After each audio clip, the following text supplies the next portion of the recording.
What is going on, everyone, and welcome back to the channel. I hope you're all doing well. Today I'm back with a new episode of your favorite series, Reddit Stories to Sleep To. So without further ado, sit back, relax, and get ready for a few hours of the very best relaxing Reddit stories of the past couple of weeks. Am I the jerk for breaking up with my fiance? Because BitLife told me to. Last night I was playing BitLife. Basically, Am I the Jerk, but with actual life choices. And I made a character who had the perfect partner. Childhood sweetheart, 95% relationship health bar, adorable. But then BitLife hit me with this random event. Your fiancée, Samantha, secretly read your diary while you were at work. And I got these choices as to what to do. Either forgive her, confront her, break up immediately, or get revenge. Now, since this is BitLife, I obviously chose revenge. Then the game gave me this crazy prompt, saying, you pooped the bed in order to get revenge on your fiancée for intruding on your privacy. She wants to seek couples therapy now. What will you do? And I've got to say, fair play to Samantha for even giving me a chance here. But anyway, BitLife then gave me the option to either go to therapy, refuse to go, or join a love cult. Now, naturally, I clicked join a love cult. I mean, that's insane. Now, my character's bald, wearing robes, and my fiancé leaves me anyway. Great. Then BitLife goes, you received an invitation to your ex Samantha's wedding with a note that says, glad it wasn't you. How brutal. So, do I attend politely, send a gift, crash the wedding, or run off with her bridesmaid? I think you all know what I chose. So, am I the jerk in all of this? Well, of course I am, but in BitLife, that's the whole point. If you want to play your own unhinged Am I the Jerk story, relationships, breakups, cults, chaos, whatever you're after, BitLife is free. Download it right now and see what your life turns into. Link is in the description. Or you can just click the QR code that's been on screen if that's easier. And finally, make sure to use my creator code Redditor in game. Thank you very much, BitLife, for getting involved in this episode and helping me out. It really makes a huge difference when apps like BitLife get involved. So please do go down in the description, show them some love. It's a really fun game, trust me. Tomorrow, I am ending it with my abusive boyfriend of 4.5 years, and I'm out of my mind. Can the female hive mind of Reddit please just tell me it will be okay? This was originally posted on November the 2nd, 2025. It's all safely planned. Meeting in a public place. A friend waiting nearby with transport. Landlord coming to change the locks. Got a long-term therapist. Distant family, but a good support network of friends who are gathering round hard.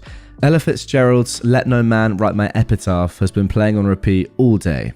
It feels strange and unsafe, but not wrong. So much more than so many women who are or have been in my situation, and yet I can't breathe. I'm scared of his reaction or reactions, but I plan for most of them. I'm scared he's going to twist my head and heart until I can't remember who I am or what I need to say, and he'll get his way like he always does. I'm scared of what it's going to be like on the other side. Can someone please just tell me it will be okay? Alright, let's jump straight into the comments. Somebody said, it will be okay. You've made good plans. It will be okay. You have good people to help. It will be okay. Don't listen to anything he says. It will be okay. Somebody replied to this saying, I'm actually hijacking this comment to say you absolutely do not have to actually meet him in person to end things. Please do not do so out of some sense of social politeness or obligation. You owe him nothing. Someone else said, if you feel physically or emotionally endangered meeting with him, you don't have to meet with him. Oftentimes, the situation calls for the perpetrator to find out after the victim has left or put their stuff outside. Remember, you don't need his approval. Victims often get stuck because they try to get their abuser's approval for their leaving. It's not on you to soothe him. You each take care of yourselves. Best of luck. You got this. Actually, very good advice. And someone else said, yeah, honey, you don't need to meet him to end things. Send him a text and be gone forever. You can do it. Please update us. This, please post again tomorrow and the next day and the next day, just to say I'm still here and it's okay. And then finally, somebody said, the most dangerous thing you can do is give him another chance. Yeah, great advice there. I know the first comment was a good one, saying it will be okay, but maybe the best advice was to say, you don't need to meet him at all. Just text him saying it's over, and that'll do. Now, sometime in the next 12-ish hours, we got this update. I've just woken up to what feels like half the women in the world behind me, and I can't even begin to describe how much this means. I'm reading through every single comment, and I can feel each one wrapping around my heart like armor. Thank you so much for every single word of kindness and support. The honesty is overwhelming. What a testament to both the primal courage of women and the depth and width of this frickin' problem. To those expressing valid concern about my meeting him in person, I fully understand, but there are some practical reasons for this, and it's been assessed as safe by the professionals involved. And then the next day, we got the following update. The girl did good. She's exhausted, but safe at home and okay. I got there 30 minutes early, got a coffee, picked a spot well covered by CCTV, and grounded myself in every thoughtful and generous comment here, and the care of everyone who took the time to respond. I'm so grateful. My friend flashed the headlights. The staff member I'd forewarned gave me a nod. The travel-sized deodorant sat in my pocket, ready to meet some eyeballs. I didn't need any of it. This conversation was mine, long overdue, and with the force of a runaway train. The plan was followed, and what I needed to say, which I've feared saying for so long, came so clearly and easily because every word felt like it came from all the women before me and around me. So thanks for that. It was everything I thought I could never do. I was clear, I was calm, I handed back anything he tried to land on me. I was in control, and there was a surprising amount of honesty and listening on his part once he realised I would not afford space for any debate. I've drawn the lines that needed to be drawn, and boy oh boy did it hurt, but it hurt good. I'm not foolish enough to believe he'll accept this completely and immediately. I'm on guard and will continue to be cautious and think of safety at all times. I will continue to rely on all my support. There'll be no contact now. What he says, feels, or thinks from here, that belongs to him. I belong to me and nobody else. It feels strange and scary, but it still feels right. If anyone ended up here because this experience is also yours, ask for help. Start small, but start somewhere. You're not trapped by them, but by the fear they wield. Weaponized in tiny and big and brief and endless ways to warp your sense of self and your world until both feel completely unrecognizable, just so that you don't realize what I and so many people who shared stories here have. The cage you feel around you is in fact made of glass, and you can, carefully and safely, smash that down. The rest is just problem solving. Thank you. Well, there we go, a very powerful story to start this episode, and now I'm sure you can understand why I wanted to bring it to you. It's not really for me to give my comments on, I think. It's probably more for you guys in the comments to get involved. And if you are in this situation, use the comment section here as a safe space to really, get some advice. Because I know that the audience listening and watching to this right now, you guys are like elite and you're extremely helpful. You've got a lot of experience. You're very respectful. You're great at giving advice. So if you are struggling with something like this, I think now is the time. Get in the comments down below, read through them. There'll be a lot of them because you guys are amazing at dropping phenomenal bombs of wisdom.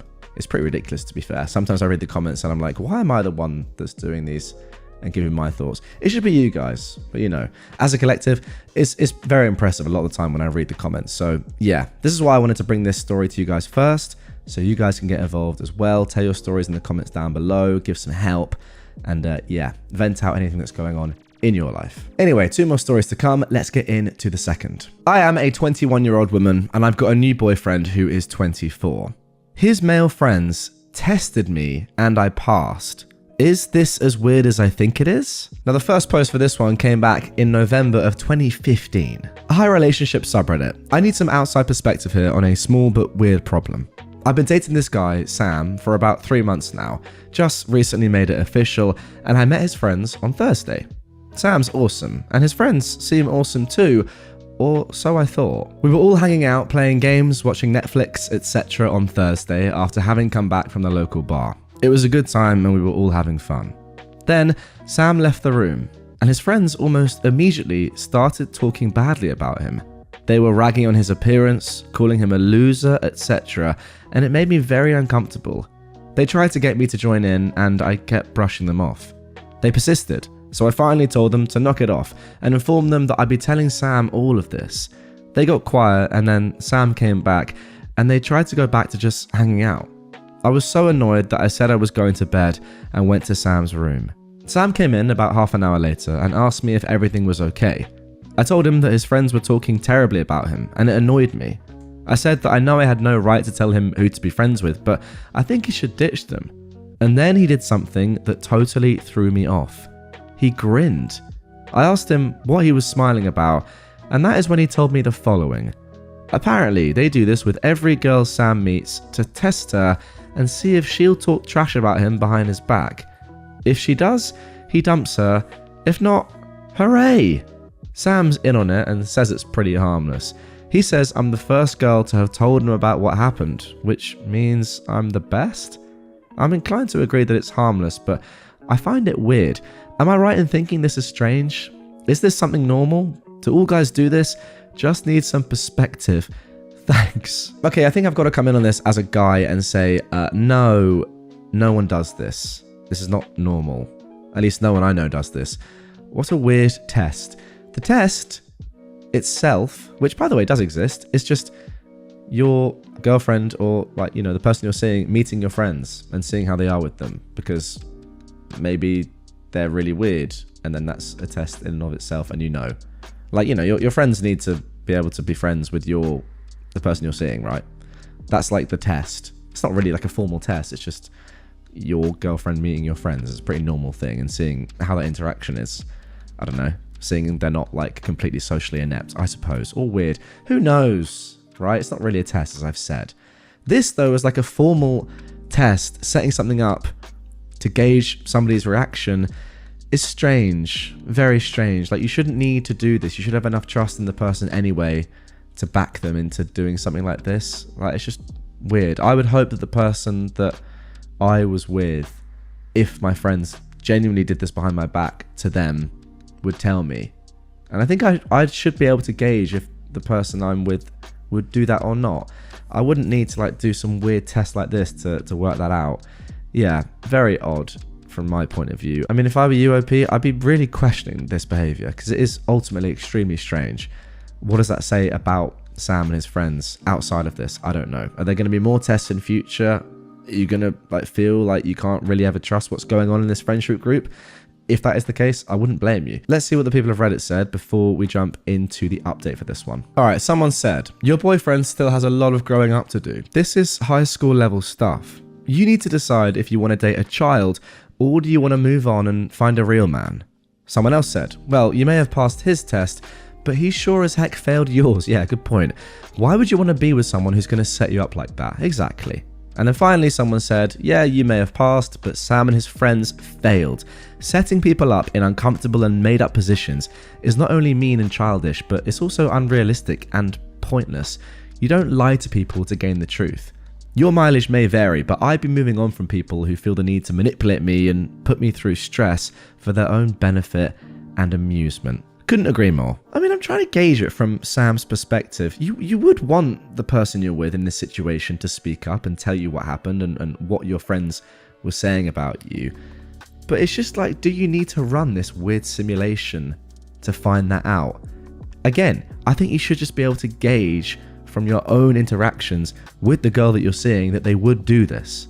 You don't need it to actually play out in real life. For example, if you were bleeding out to death, would your girlfriend call the police or call an ambulance? I mean, that's just ridiculous. But you know what I mean? Like, you don't need that simulation. You don't actually need to do that or fake that. Like, imagine you fake falling down the stairs and you pour ketchup everywhere and say, Amanda, I've fallen down the stairs. Please help me, I'm dying. And then you can judge at that point, are they going to call an ambulance or not, and just laugh at you. I mean, that is actually very far-fetched from me, but is it totally tangential? I don't think it is. I actually think that has a reason, what I've just said there, even though it is ridiculous, but you know what I'm saying. Anyway, into the update that came the next day. OP says, hello again. Wow, my post blew up yesterday. Thank you everyone for the advice. Sorry I didn't respond to anyone. I posted it while on my break at work, so I had no time to do so. I thoroughly appreciate all of you taking time to comment. You're all radiant unicorn moonbeams, and you're awesome. Everyone pretty much unanimously said that A, Sam is a D, and B, dump the D. This confirmed my suspicions, but I figured I'd talk to Sam about it anyway, just to give him the benefit of the doubt, because I'm nice like that. Well, long story short, A, Sam really and truly is a D, and B, the D has been dumped. The conversation lasted all of 5 minutes before he started getting defensive. The climax was him calling me a female dog for not being grateful that I'd passed this stupid test. At that point, I just said, yeah, it's over. I may have passed your test, but you failed mine. Thank you, one Reddit user, for that line. And I walked away. He tried to blow up my phone, but I nipped that in the bud by blocking him. So yeah, thanks everybody for helping me dodge a massive bullet bill-sized bullet. Much appreciated. You guys are all a bunch of beautiful sunlit diamonds. Wow, can I just say, being called a radiant unicorn moonbeam and a beautiful sunlit diamond within a couple of paragraphs has really boosted my self-esteem. Thank you, OP. The top comment here on this entire thing is, you don't lie to people to gain the truth. And I think that is a very, very apt comment and a good way to sum this up. There are better ways of working out what someone's like than giving them these stupid tests. Anyway, let's get into our final story of this episode. My boyfriend, a 28-year-old, faked a proposal to me, a 24-year-old woman, for his friend's prank video. I'm devastated. I'm using a throwaway post for this one. I'm sorry, but I'm shaking and still upset, and I really don't know what to do anymore. I cannot deal with my boyfriend anymore. By the way, this was posted back in 2015. Me and Mike have been dating for 6 years now. I love him with all my heart, and he knows that I really, really want to be married to him. I've always felt like he's the one. We have a similar sense of humor, we've been living together for 3 years, and everything just feels right. My birthday was last weekend, and Mike kept dropping little hints about possibly proposing, like buying me a spa day to give me extra pampering, insisting I get my nails done. I told him before that when he proposed, I'd like my nails done because my pet peeve is really bad nails with a really fancy ring. Shallow, I know, but it is what it is. Well, you are not the only girl that thinks that. And telling me that the night was going to be huge, and he had an amazing gift for me. We went to dinner with our friends that night, and in front of everyone, he made a big show of getting down on one knee and saying the words I've always wanted to hear. How much he loved me, how much he truly wanted to spend his life with me. Then he asked me to marry him. Of course, I started crying and said yes, and that's when he jumped up and screamed, "Just kidding!" His friend had been filming the entire freaking thing as some sort of twisted prank video for his freaking YouTube channel. Oh my gosh. Remember guys, this was posted in 2015, probably the height of terrible YouTube prank videos. I ran out of there. I couldn't handle it and I couldn't stop crying. I feel so disrespected, and the worst part is he doesn't even understand why. He says that he gave me a nice party and brought me a great gift, so I should lighten up over one little prank. I told him that if he published that freaking video, I'd punch him in his throat, and in no certain terms, told him that I felt disrespected, humiliated, and devastated by what he'd done to me. He told me to stop being a drama queen. We've barely spoken to each other since that day, and a couple of hours ago he sent me a text asking me if he should stay somewhere else that weekend. I don't know what to do. I'm honestly thinking about leaving because he seriously thinks what he did to me is funny instead of insulting and disrespectful. I can't think straight. Yeah, that's the thing with these things. Sometimes it's not the actual act itself, it's the reaction afterwards and somebody not realizing that what they did is so wrong. That's actually the really concerning thing, because people can make mistakes in the moment. I mean, this is a bad one, but they can. But if they don't understand why it's a mistake afterwards, then that says something more about their character. Anyway, let's jump into the comments. Somebody said, you should dump him. He doesn't even comprehend what he did. He doesn't give a trash about your feelings, and he intentionally humiliated you in public for a laugh. I don't see how you could possibly forgive him or ever trust him after this. OP replied, yeah, I don't think I'll ever be able to trust him after this. I'm too hurt and so angry. I just can't. Someone else said, you sure he's 28? Because he's a moron for a 28-year-old. Someone else said, 6 years is a long time, long enough for this guy to have more respect for you. That respect doesn't seem to be there based on what he did. How long will you wait for a proposal? Would you be happy without? For me though, I'm admittedly vindictive. I'd be gone. OP said, well, I don't even think I want a proposal anymore. Someone else said, text them back, yeah, you need to find another place to stay permanently. Let him sweat, wondering if that's a prank for a while. That text message he sent you is a passive-aggressive way to force you to apologize for overreacting. It's time to teach this little idiot that there are major consequences for being a total D. Opie replied saying, I texted him to tell him he isn't welcome at the house. He responded with, seriously? And I haven't answered.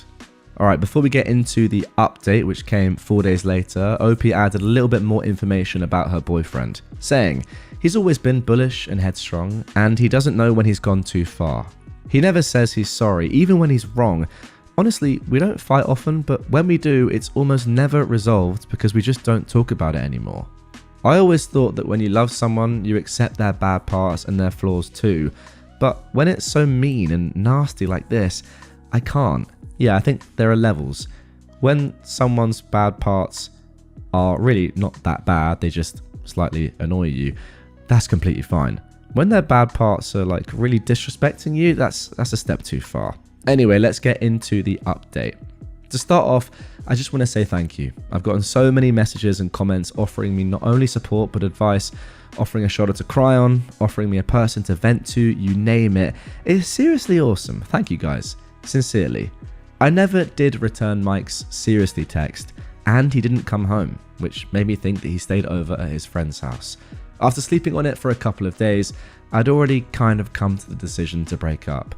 I just couldn't get over what he did, and I didn't think he could get over what he did and how he didn't care about how what he did to me affected me. So my mind was made up. His name is on the lease, so I called my mum and dad to explain the situation and told them I wanted to come home, which of course they said yes to right away. My parents are 150% furious at him. That is a high percentage. I texted his best friend to tell Mike that I was moving out, and lo and behold, he tells me that Mike hasn't been staying with him. I asked him if he knew where Mike was, and he says he's not sure, but he'll find out and get back to me. I reached out to a couple of our mutual friends, and one that's more of my friend than his did some asking around and found out the truth. It turns out that Mike has been shacking up with the girl he's been cheating on me with for months. There's so many things I could say about this, but sometimes I think silence speaks louder than words. He's been texting and calling me like crazy since he heard I found out. I'm ignoring him. I grabbed my essentials and left back to my parents' house. They're over there today with the movers to remove all my stuff. My dad's a lawyer and he promised to put the screws to Mike about uploading the video. I hope that and any decency he has left in his black heart will stop him from putting the video online. I'm so numb right now. I feel like the world's biggest idiot for loving him and trusting him for 6 years. I probably am an idiot, but I think I'm going to be okay. Thanks again, everyone. Also, for everyone that asked, most of the girls we're mutual friends with are now treating him like trash for what he did. The waitress that night was also horrified and ripped into him and his friend after I left about how effed up what they did was. I'll take the small victories. Alright, a few final comments before I give my thoughts. Someone said, good for you, OP. Cut contact forever and keep moving forward. The ultimate prank on him is that he has to deal with being a terrible person. OP replied saying, well, I hope he realizes what this prank cost him one day. That and the cheating, I really can't. I'll always wonder why he couldn't be a man and come to me if he was unhappy with our relationship, but I don't care enough anymore to talk to him and ask. Now this is a really interesting question to end this story on. Somebody said, I'm curious, OP. You dated this guy for 6 years. In hindsight, are there any red flags that show how terrible of a person he truly seems to be? And I like this question because it's something I think about a lot when I read these stories. Surely, if someone is able to do something as ridiculous as this and then not even consider your reaction to it or realize how wrong they are, surely there were signs earlier on in the relationship that this was the sort of person they are. But OP has replied saying, the more I think about it, actually, yes. In hindsight, he was a very selfish person. Every nice thing he did for me was a benefit to himself. I don't remember him ever being selfless, especially in the last year of us dating. Even though he had no problems criticizing me and my appearance if I didn't take advantage of presents he offered me. Stuff like getting my hair done and stuff like that. Because that's the thing, like I know it's hard to see in the moment, and obviously there's a lot of love here, but I do feel sometimes like when I look at this objectively and you see an action or an event like this, I do think to myself, did you not like see this coming, or like is this really that out of character? Or have you just not realized that your partner is like this and is capable of doing things like this? Let me know in the comments down below if you agree with that. Or maybe when you're actually in the situation, it's a lot harder to see this, negativity or just like ridiculous behavior. But when you step back out of it, or when you're not really involved, like we're not, it's a lot more obvious. And maybe I'm being a little bit too logical and sort of objective here, but I don't know. To me, it's like ridiculous that you couldn't see someone like this doing something like this or acting in this way. But then again, I've not been with this person for 6 years. Anyway, I used theatrics to spite my bully. He was pretty dramatic about the whole thing. Prelude. When I was a young man of just 18, I got a job in the Canadian oil patch. It was my first real job. It was the early 2000s, and this paid $20 an hour with no experience or education required. The minimum wage was sub $6 back then. It was called well testing. Basically, you hook up a closed pressure tank and flare stack to new oil and gas wells, then flow them and gather data for the oil barons. It's hard work setting up and tearing down, but the rest is recording gauges and computer work. Not bad for a first job. Except for fricking Gary. You work 2-man 12-hour or 4-man 24-hour crews. 1 labourer and 1 supervisor a shift. I was paired with a mean-spirited alcoholic in his mid-50s named Gary. He was overweight and lazy, only helping with things too heavy to lift on my own, like 250-pound pipes. He spent his days in the trailer for the most part anyway, watching DVDs, napping, and hourly typing a bit of data into a PC. He also liked picking on me with jokes, read insults. I'm not a small man, about 6'1" in heels. He was noticeably smaller, yet while not physically intimidated, back then I lacked confidence and had a baby face. I got called stupid a lot. When he found out I've never used a power drill, he asked me, "Didn't your dad teach you anything?" I made the error of telling him my dad was only in my life for a handful of years. The next time I made a mistake, he quipped, "No wonder my dad walked out on me." I did call him out on that. Like every other jerk alive, he'd tell me though that I couldn't take a joke. We always worked far out of town in the country. I often had to eat dinner with him in small town restaurants, mostly bars if we could help it. He drank a lot. He could actually be personable when not at work, and he was at least too deep. He didn't stop, and he drank every night. It quickly became the case that I drove us to work in his truck. He made $1 or $1.10 per kilometer, and we could drive 100 to 350 kilometers per day, every day, for weeks. 100 miles is 160 kilometers, FYI. I got minimum wage for travel time. He was hungover most mornings, didn't want to drive, and told me that he was boss. He slept like a gin-bloated corpse until we got to work. I worked with him for 3 months. 3 months of demeaning treatment and verbal abuse. I don't react much, but it's still true that everyone has their breaking point. I was very used to bullying by then, long story, so I just got silent. I think that might be my worst fear ever, by the way, just to interject.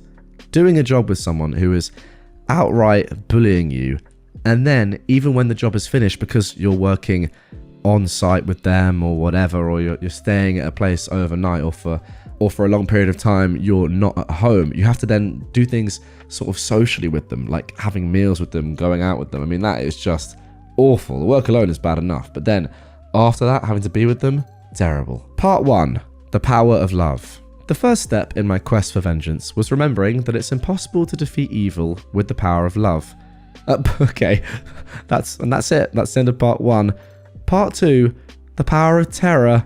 Yeah, that's a lot more like it. One night, while we were out of town on a job, during dinner, I mentioned to Gary, it's pretty lame that he sleeps most of the time while I drive his truck and he gets paid. Maybe he ought to kick a few bucks my way for the effort. He didn't like my suggestion that he be generous. The last hinge must have crumbled because he came unglued. More verbal abuse. And I was young, it actually reduced me to angry tears. When he threatened my job, it was a bad feeling. So I resolved to at least get away from him. I'd been taking notes because I wanted a different crew anyway. My breaking point was achieved. This is usually when my instinct for self-preservation diminishes and impulsive thoughts have fewer safeguards. I wanted to go home. Not revenge, but serendipity delivered the next morning. Gary was once again in his travel coma and I drove us to work. About 30 kilometers from side of the highway, on a pullout, was a semi-truck. Luck would also have it, it was running, and the trucker was outside his rig. I quickly formulated a plan. Gary always needed to be woken with intent, so he didn't stir when I stopped, got out, and asked the friendly driver for a favor. The trucker man agreed to my terms, got back in his semi to await the signal. Gary, blissfully sleeping off the last of his nightly whiskey, also failed to notice when I maneuvered his truck. Parking it, we were nearly bumper to bumper facing the big, beautiful Peterbilt. I lit the beacon. The truckers of Rohan answered with their own headlights. Like the horn of Helm Hammerhand sounding in the deep, the trucker hit his air horn with amazing commitment to instilling fear. I did my part by honking Gary's truck gleefully in respite and screaming my butt off. I cried bloody murder at blast level and yelled, "F, we're gonna die!" Striking like a battalion of bombers singing a chorus of fire. The glorious cacophony lasted less than a minute. What a sentence. When it hit him, Gary dented the ceiling. Good thing he's thick as cement, or that might have hurt. He rocketed up with such force because the amount of poop he rapidly expelled into his pants kept him in debt to his own bowels until retirement. The wonderful sound of his anguished howls segued quickly into apoplexy and rage. While coming to terms with what I had done, he couldn't correctly choke out his death threats. I reversed, peeled off before he decided to get out to make good, and gave the trucker a wave. I got about 10 meters down the road when Gary felt the need to tell me he had dangerously high blood pressure and I could have killed him with a stroke. About 4 years later, I went to paramedic school. So yeah, in hindsight, I agree with his assessment. Sucks for him that at 18 I legitimately had no idea what a stroke was. What would I even do? Probably ignore him like they did with Stalin. I think he was just extra hungover or being lazier than usual by pretending half his body was paralyzed. Dead. I started laughing and told him he should probably calm down then. I said, "Can't you take a joke?" He kept making incomplete threats and I just couldn't stop laughing, making it even funnier when he wouldn't shut up. Don't feed it, Gary. I love ugly laughing at angry people. I was a hyena. He was fighting the urge to kill me and the desire to not stroke out simultaneously. The struggle was real. It took about 20 minutes more to get to site. That dance continued the whole time. I even asked him if that was his normal shade of red. Arriving, he ordered me to get out, said I was fired, then stomped off to go and call the company owner. Whatever.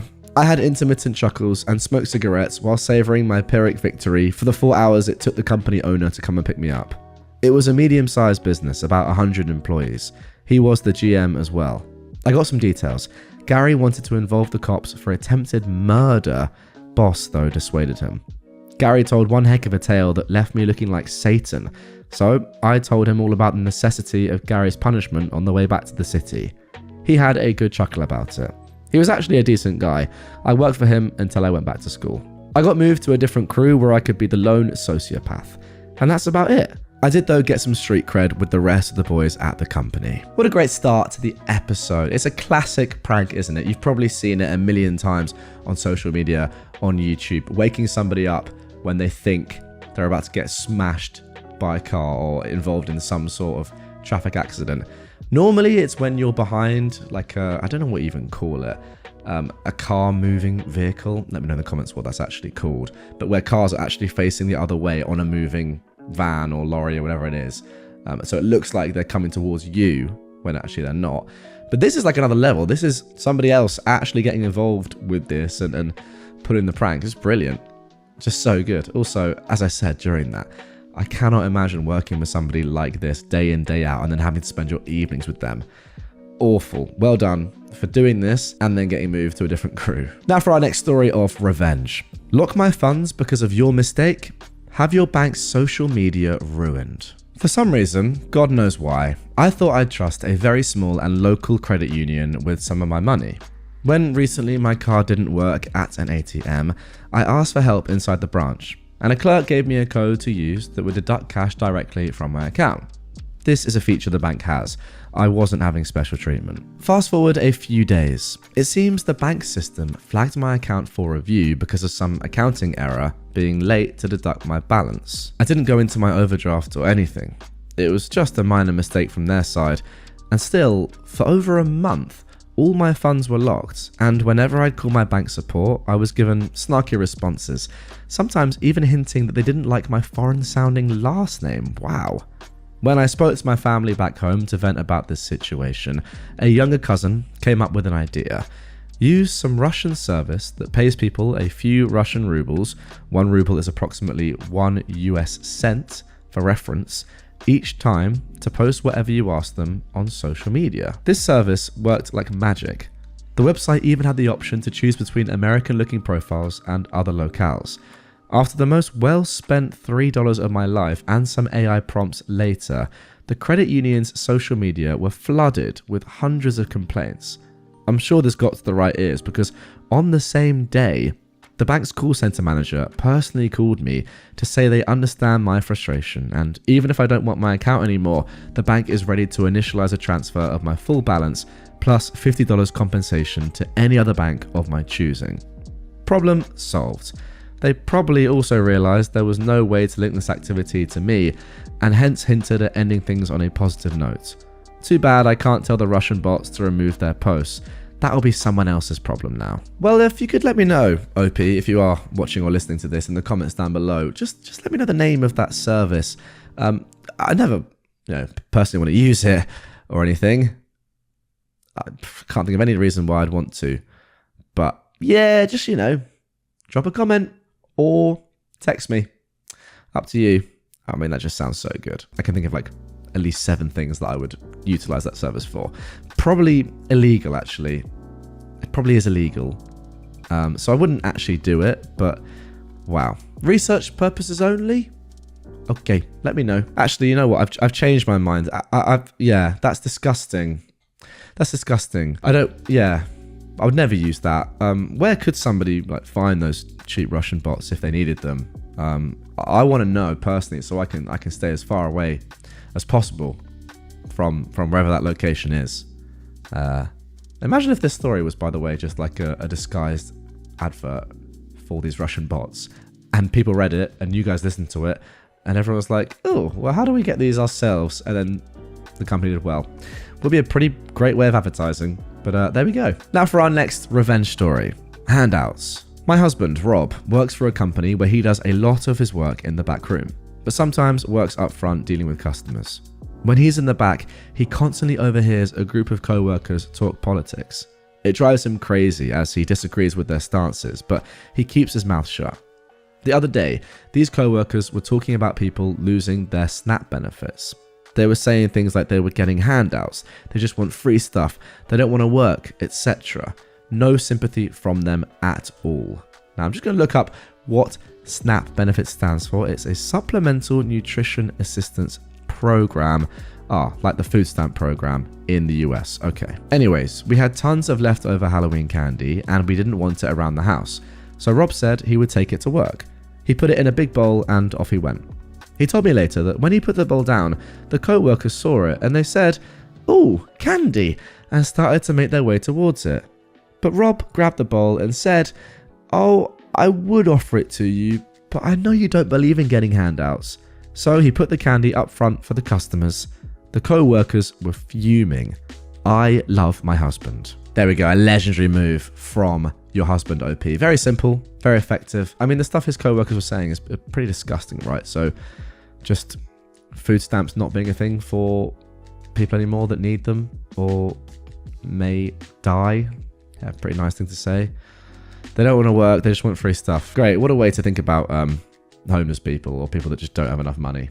Not just homeless people, by the way, but you know what I mean. Everyone is entitled to use a food bank, and if they need to, they should, without having people like this say they're just looking for handouts. My boss asked me to falsify reports. I let her sink herself. I work at a mid-sized company where I'm responsible for preparing internal reports. My boss, who's been under a lot of pressure lately, recently asked me to adjust some numbers to make our department look better. It wasn't a blatant order to lie, but the implication was clear. Fudge the data. I knew it was unethical and could backfire badly on everyone.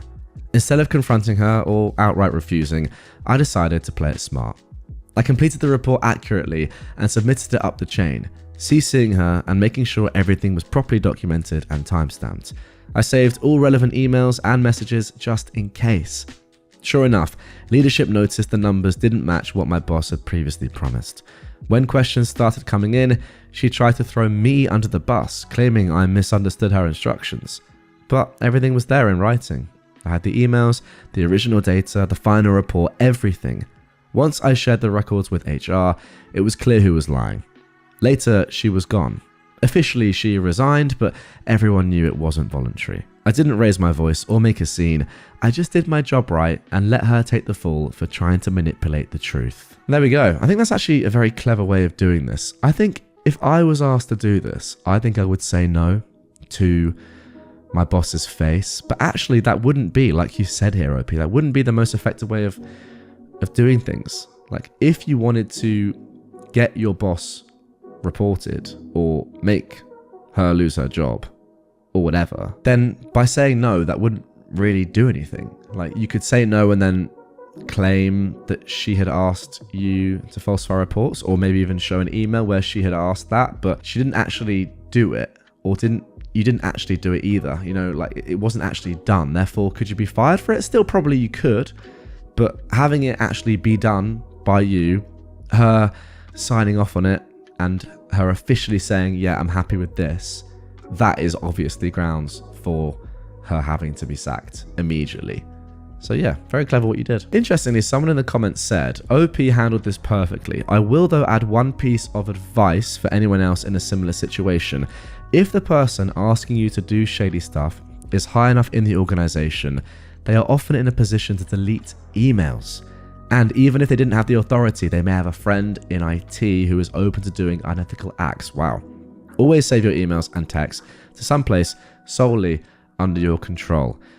It sounds like OP did this already because they had the emails, the original data, the final report, everything. But there's a good point. Like, these people that are doing this shady stuff probably have a way of covering their backs too, or at least have thought about it. So yeah, you've got to be extra careful and ultimately just get these people out of the company. I mean, what are they doing? She should go to prison for something like this. My girlfriend found out that I lied about me and my friends playing fantasy football, and I know I screwed up big time. This was originally posted on September 21st, 2025. I know it was wrong to lie to my girlfriend, and I probably should have just told her the truth. I lied because I didn't want to hurt her or upset her, but I realized it was still a lie. I've been playing fantasy football with some friends for years. We're all big sports fans, but football is the biggest. Last season, one of the guys dropped out of our fantasy league because he said it was taking up too much of his time and he was afraid it was pushing him into a gambling problem. We needed another player, and my girlfriend watches football, so we asked her to play. I know I'm going to catch heat for saying this, but it wasn't as fun playing with her as I thought it would be. I don't know if it was beginner's luck or what, but she pretty much destroyed the rest of us all season. It wasn't fun losing to her. So, this season we just decided to tell her that we're not playing this year. I didn't want to at first, but the other guys insisted. We invited the new brother-in-law of one of the other guys to play instead. I just told her that everyone was too busy to play this year, and she didn't question it. On Thursday night, we slipped up, and she found out we are still playing. She had to go to work, but she was annoyed. She's been frosty since she got home Friday morning. Next weekend, we're supposed to go to an out-of-state wedding. Her family isn't from Chicago, but now she said she wants to go by herself. I tried to explain it, but it just made her mad. It's nothing personal, no one hates her or anything. I know I'm going to catch heat in the comments. Every time I try to explain it, it makes it worse. I screwed up. There's no way around it, but she is so upset and I don't know what to do to make it better. I know I effed up. Okay, let's jump straight into the comments here before we get to the update. Somebody said, you definitely messed up. This won't even be about excluding her from something, but about how you were okay lying to her. The key to relationships is communication. My only suggestion for your current situation would be to man up, take full responsibility, and apologize. Then sit down and have an honest conversation with her about why you did what you did and what you plan to do to make sure communication is honest going forward. If you're lucky and you work for it, you'll be able to build up trust again. Opie replied saying, yeah, I know you're right. I make no excuses, and I realize I screwed up. Every time I try to explain, I make it worse. I did apologize, but she doesn't want to hear it right now. I understand why she's mad, and I don't make any excuses for lying or hiding it. I should have stuck to my guns when the other guys insisted. Someone else said, well, don't try to deflect it onto the other guys. They're not in this relationship. You are. For now. They didn't decide to lie. You did. Own up to it and take the consequences. That's a good point. They never once said, well, we're not going to tell her, because obviously you would be the one to decide to tell her or not. You're with her. And then in support of that comment, someone else said, nah, you were happy to go along with the guys, even though you knew it meant doing something hurtful to your girlfriend. Getting validation and approval from them was more important than your girlfriend's feelings. And that is 100% on you. All right, let's get into the update, which was posted over 2 months later on December the 2nd. So, it's over. I know I screwed up and the writing was on the wall. The worst part is that I have no excuses. I know how badly I effed this up. I'm not even looking for sympathy here. When my girlfriend got back from the wedding, she asked me why I lied to her. I didn't have an answer for her.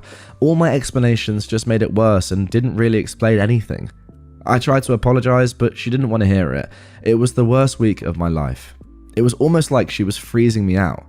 At one point, she asked me if we ever talked about her in the group chat for our fantasy league. I didn't even have to answer. She just said, it's not nice, right? And I think that was the turning point. I never want to see her cry, and the worst part is knowing I did this because I was stupid and didn't stand up to my friends. She said she doesn't think we're compatible and we shouldn't date anymore. She didn't want to accept my apologies, and I understand, and I won't bother her now. She went to stay with her family for another week, and now I've heard she came back because of her job, pharmacist, and now she's staying with friends. But I'll leave her alone. I'm looking for another place to live because our lease is up at the end of the month. She left 2 weeks ago, and it feels empty. And the worst part is, I know it's my fault. I barely care about watching football now, and normally I'd be excited about it because my team's in first place. If you take anything away from my post, don't put your friends over the person you love. Learn to stand up to your friends. I learned my lesson after all of this. Now, the top comment on this was, so what were you guys saying about her in the group chat then? And someone else said, probably just some unexamined misogyny disguised as humor, I'm sure. So look, we obviously don't know for sure what was being posted in that group chat, what you guys were talking about in relation to OP's girlfriend, but you know, I can imagine it probably wasn't that good. Let's just be completely realistic. The sad thing about all of this, in my opinion, is that it wasn't as if, you know, she was doing something really bad, or even she was really bad at the game, she wasn't enjoying it, she was doing something to affect all of your guys' enjoyment, but in like a negative way, like her doing it on purpose or something. It was just that she was better than all of you, consistently as well, by the way. I'm not 100% sure how fantasy football works over in the US with American football, but I think from reading what OP said, it wasn't beginner's luck at all. She was beating you all each and every week. I think it works slightly differently where you can't have any of the same players, and I think you can pick different players each week. I might be wrong on that. Let me know in the comments down below if you do play fantasy football. But yeah, I mean, she was just destroying you, and for that reason, your mates couldn't deal with it. That's just so embarrassing, on the one hand. What's more embarrassing than that is that you couldn't stand up to them and say, no, stop being such little female dogs, for want of a better word, and just get good. Simple as that. Like, why are you complaining that my girlfriend is beating you? That's on you. There's something about men that can't handle women beating them when it comes to sports, which is just like disgusting. It's so bad. I feel like they wouldn't even care if like one of their mates was beating them, but no, because it's your girlfriend and she's a girl, and I'm assuming here, but this is probably what's going on. That is why they were like, nah, we got to kick her out. And also, like, if it was genuinely beginner's luck, then surely they'd be like, well, next season, of course you can play. If it was beginner's luck, we'll beat you next year. But the fact that they don't want you in there at all, and they're probably saying some pretty horrible things in the group chat, yeah, I'm not sure about that. Some of you guys may not know this about me, but I actually have another YouTube channel which I run called Fantasy Football Hub, where I make videos about Fantasy Premier League. So that's football or soccer in the UK. So I love fantasy football a lot. And my sister, who is not as into football as me, but is into football, has beaten me in FPL, Fantasy Premier League. That's a season-long game over 38 weeks before, and it's now like sort of my part-time job to make videos about it. I've been on Sky Sports, a major broadcaster in the UK, talking about it. Now, imagine if I was like, oh my god, I'm so butthurt, you're a girl, you know less about sport than me, and you've beaten me, and we can never be in a league together again.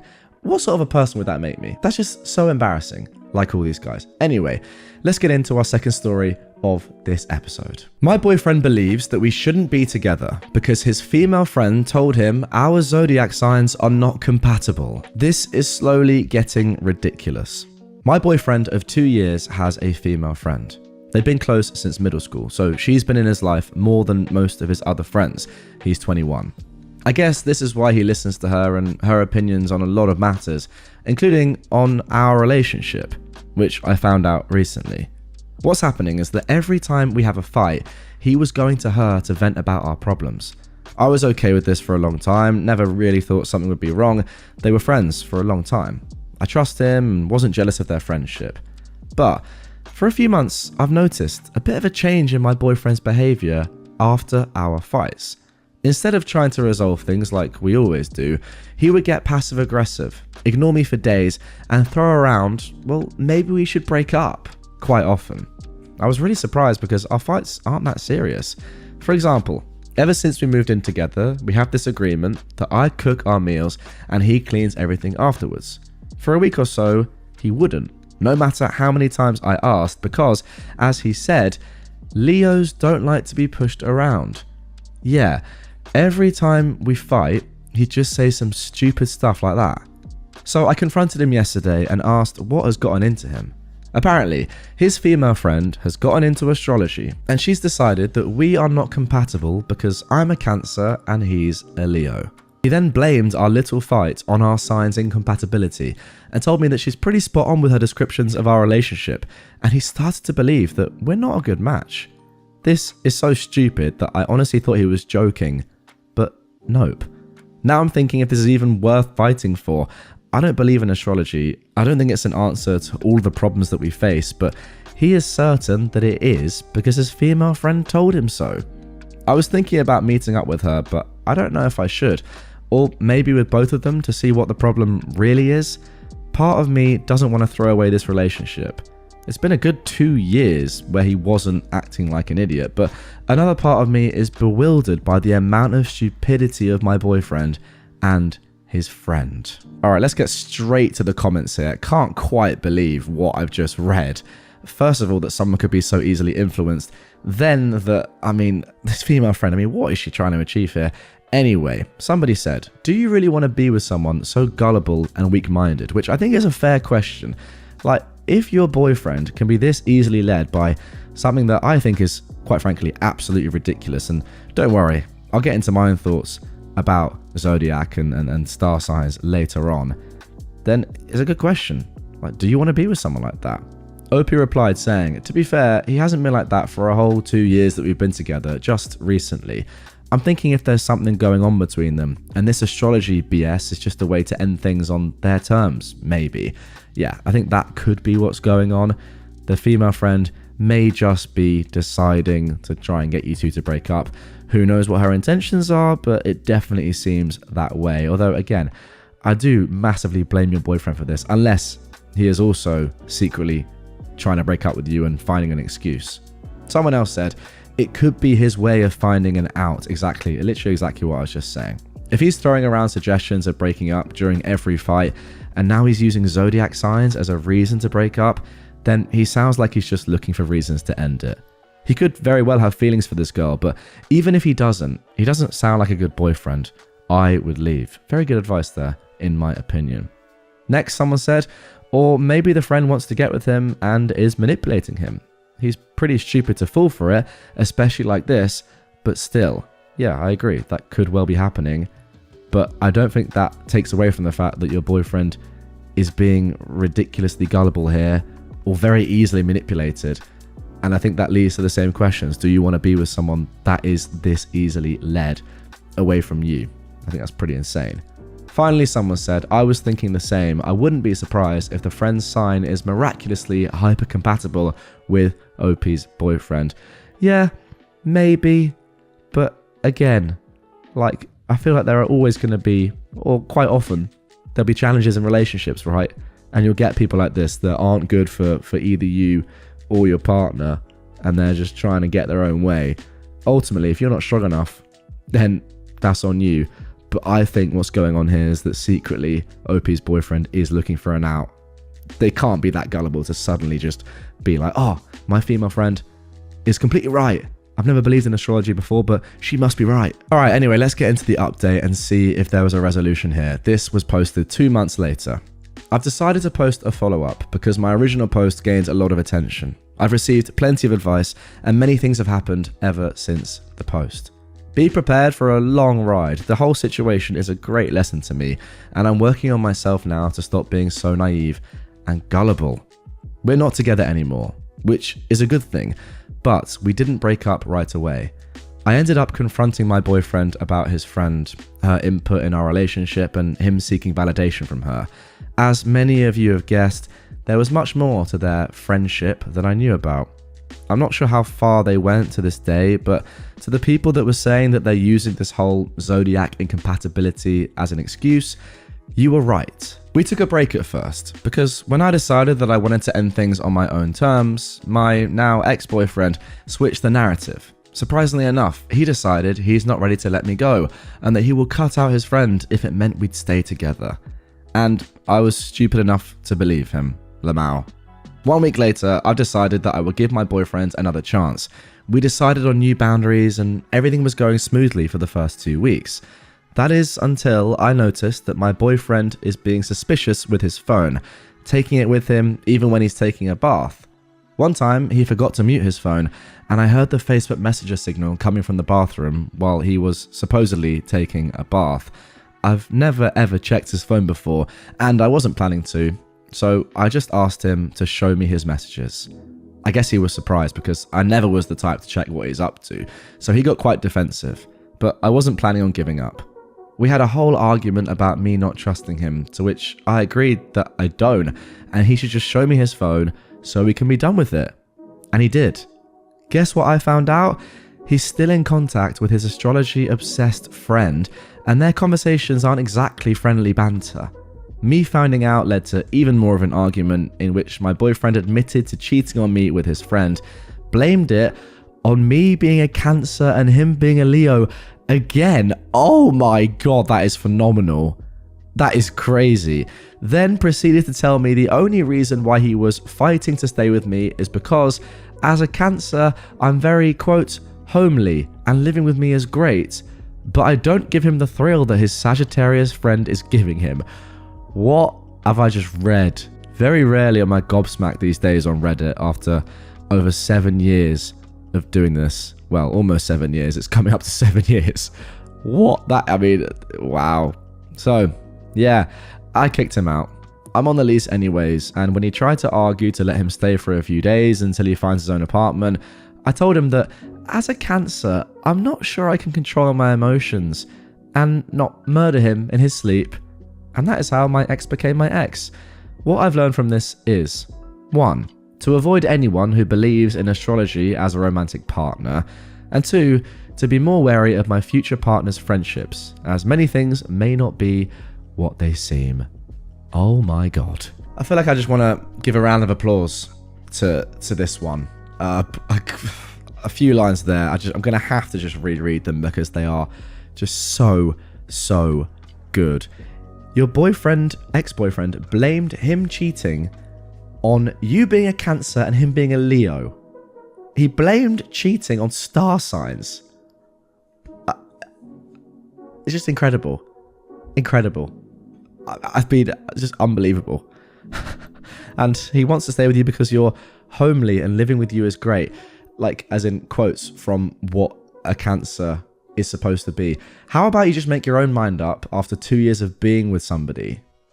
Like, surely you have a better idea as to whether or not someone is homely and living with them is great after 2 years of living with someone than some random basic, I don't want to get too harsh here, but complete load of bull astrology zodiac rubbish. And I do want to say, I know that probably quite a few people watching this and listening to this are into their star signs and their zodiac. I'm not like completely rubbishing it, although I don't believe in it at all. So I sort of am. I do think in this situation, it's a completely ludicrous thing to break up with somebody because your star signs don't align. I mean, that is just absolutely ridiculous. Even more ridiculous is the fact that you can tell that your ex-boyfriend OP had no idea about zodiacs and star signs before this, and astrology was just not a thing. It's only become a thing because he was cheating on you. Let's be honest. Unbelievable. Great response from you as well, by the way, saying that as a Cancer, you're not sure you can control your emotions and you may murder him in the night. Just that is chef's kiss. That is phenomenal. Look, I'm not the biggest fan of star signs at all. I think it's a load of bull. And if you've listened and watched this far into the video, then you probably would have been able to guess that from knowing me well, is all I'd say, if you've been around on the channel for a while. Not my thing. Load of absolute trash, if you ask me, but especially in this scenario. Just absolutely ridiculous to blame cheating on a star sign. So elite. Anyway, guys, that is going to do it for this one. As I mentioned during that, it's not often that I get speechless on Reddit anymore, because I've seen a lot of stuff, and if you've been around for the last 6.5, 7 years, you would have heard a lot of stuff as well. That is right up there for me with one of the most ridiculous things I've read. That little short paragraph. Just insane. I stalked my stalker, and he did not like it. Almost 6 years ago, I made one of my obscure art projects temporarily available online. In it, I'm naked for a few minutes. Those few minutes sparked a wave of obsession from random dudes online that is still going on to this day. Welcome to the internet as a woman. And the video has been shared on many websites, forums, and subreddits without my consent. I've been able to handle most of it and have the video deleted from most of the places it's been posted. But there's this one guy who is really obsessed.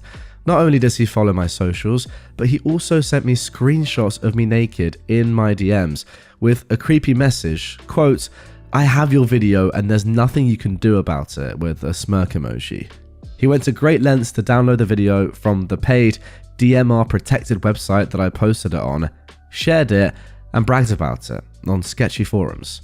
Recently, he also started making various montages with my video. What a creative young man, posting them on random subreddits as well as on his YouTube channel. He even paid an adult content creator to make a custom video in which she reenacts my nude art scene. What the heck? He also makes memes with my face and posts them around. Overall, not only is he creepy, but he's also just really freaking weird. I messaged him warning him I pressed charges against him, which is true, but you know how slow the justice system is. But it didn't stop him, and he went on making and posting weird content with me in it. He obviously thought I'd never find him, which is vastly underestimating me. Turns out, I'm much more of a nerd than he seems to think I am. And I have ADHD, so I really don't mind hyper-focusing on really specific things. In this case, finding him.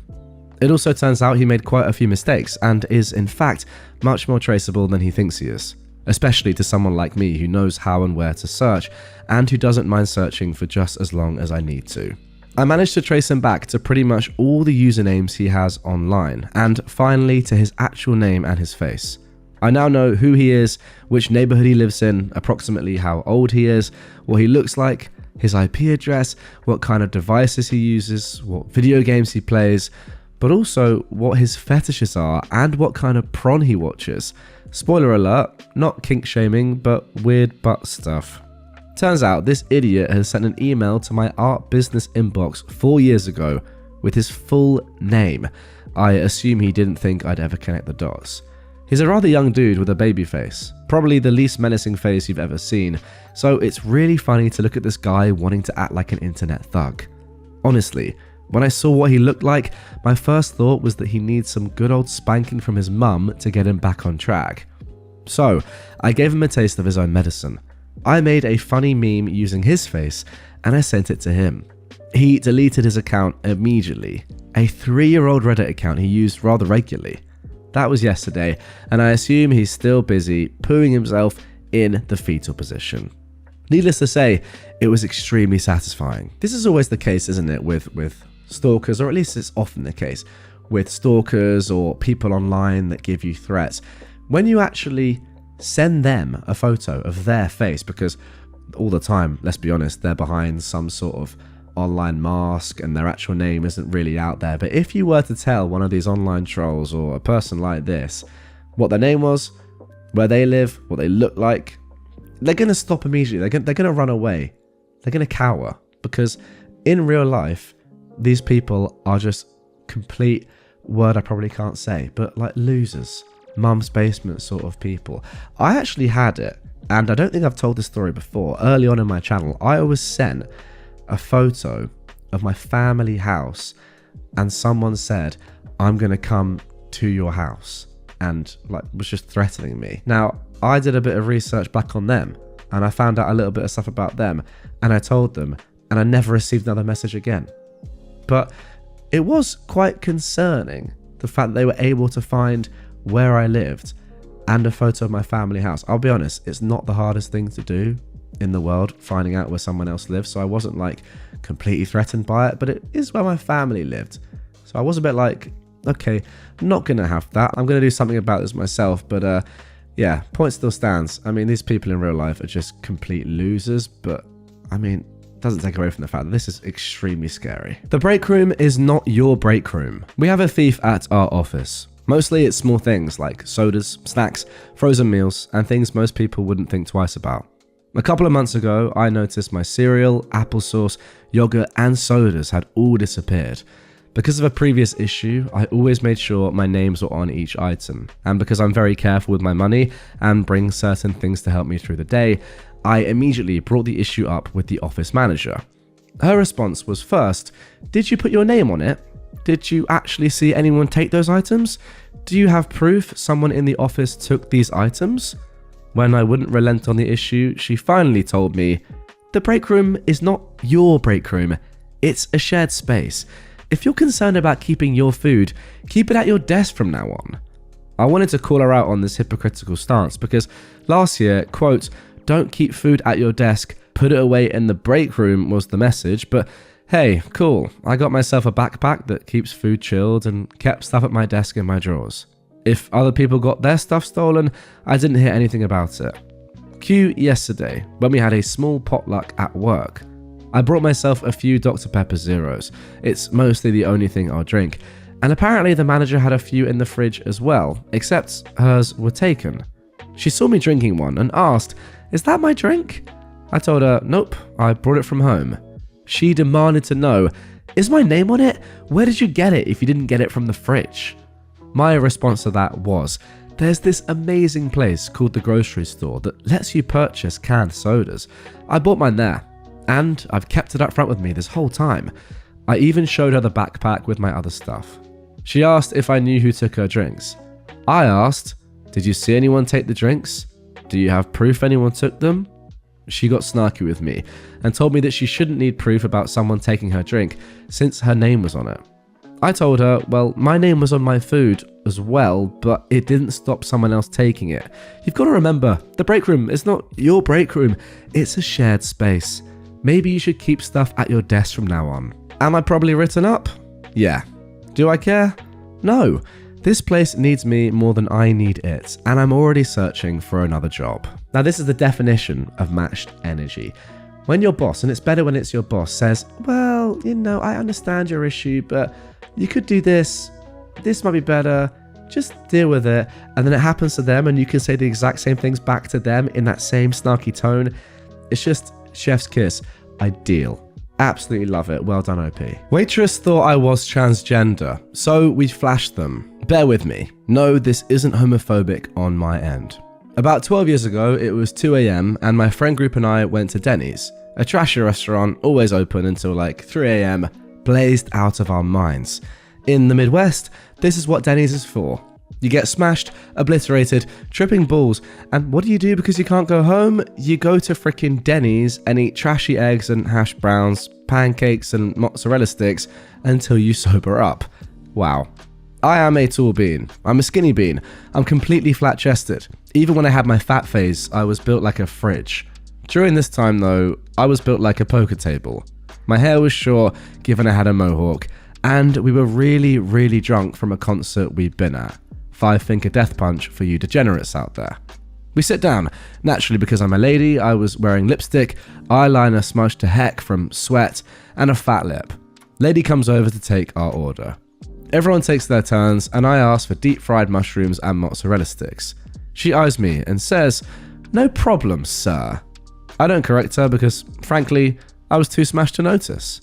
My one friend did though, the lipstick lesbian, and she gave the fry squints and brought it up in a whisper.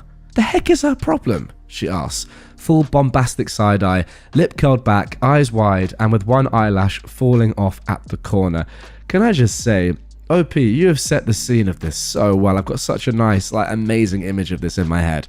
Phenomenal. She works at Denny's, catering to old men and drunk 20-somethings, my homie said, slurring and comically struggling to put the frickin' straw in his mouth so he could drink ice water. I'll never forget how frickin' dumb this dude is, and I love him. We're like, homie, okay, he just thinks he's super clever, when you wonder if his mum smoked cigarettes while pregnant. I'm just lusting after my plates of vegetables cooked in fat and breaded string cheese. Lipstick starts on about how the waitress called me sir. I don't give an F because I already know I'm fairly androgynous, but hot androgynous. Don't be a hater. You know you've looked at someone who looks good, but you can't tell what's in their pants. And if you find out, you wonder how gay or straight you are before proceeding. Anyways, lady comes back, everyone getting their stuff. Mine hasn't come out. I'm so hungry I could cry. I want those greasy little female dogs so bad. I'm stoned and grumpy because I'm stoned and trashed and starving. Everyone eats. Homie and Doc Martin mud laces make yummy humming sounds, and I proceed to stare like an orphan on Thanksgiving. Lady comes back and Lipstick asks about my food. I'm frowning and my puppy dog eyes water because I was timid at that age, and thank God I had Lipstick to run her mouth on my behalf. The lady stares at me. I'll ask about his order. I'm a lady though. The lady hums. The vibes get weird. Okay, I have a lady voice, okay? Doesn't that typically give people away? Right?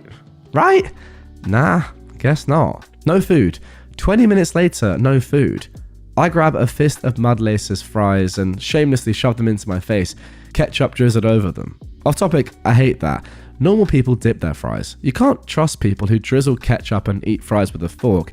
Insanity. Lady asks if we want our checks. Nah, but I want my food though, I whimper, very overdramatic. The lady fakes forgetting and walks away. I walk up to the register to ask someone about my food, looking for another waitress. I hear in the back, some skinny dude wants his food. I've got no idea what to do. What is the social decorum for eavesdropping on a homophobic piece of trash? My Asperger butt didn't know. A man comes out and sees me standing there, in lipstick and a leather jacket, skinny jeans and a band t-shirt. I'm not a dude, is the only thing I can say. The dude, manager, employee, I don't know, looks at me and says, "I'm so sorry," and walks away. I hear words but don't know what they are. I do hear this lady say, "I don't give a trash about some transgender. You take it out to them then." Oh lord, this is so awkward. I just want to eat, dude. I want to eat and walk along the road, throw rocks on the train tracks and stumble home to my dad's house and hope he doesn't give me the lecture about women drinking because culture, even though I'm 22 at the time. There are louder words. There's noise. This lady comes out and I'm afraid of loud noises. She pulls off her name tag and walks around the counter. Maybe she's leaving or walking out. Lipstick comes up. Girl is ready for a shouting match. I have no inner sassy black woman because I'm not a black woman. Not to worry though, Lipstick is black enough for the both of us. Lipstick is a lesbian in a black woman's world. She's also Mexican. She's fully aware she is the angry stereotype, but she doesn't care. She's trashed, she's gay, she spent 3 hours screaming and thrashing. I am more so Lipstick's golden retriever friend. Lipstick starts shouting. I smell food. I just want food. I don't hear anything but the ringing in my ears and wondering how far away McDonald's is from our location. Oh, Walgreens was 24 hours and they had chips. I like chips.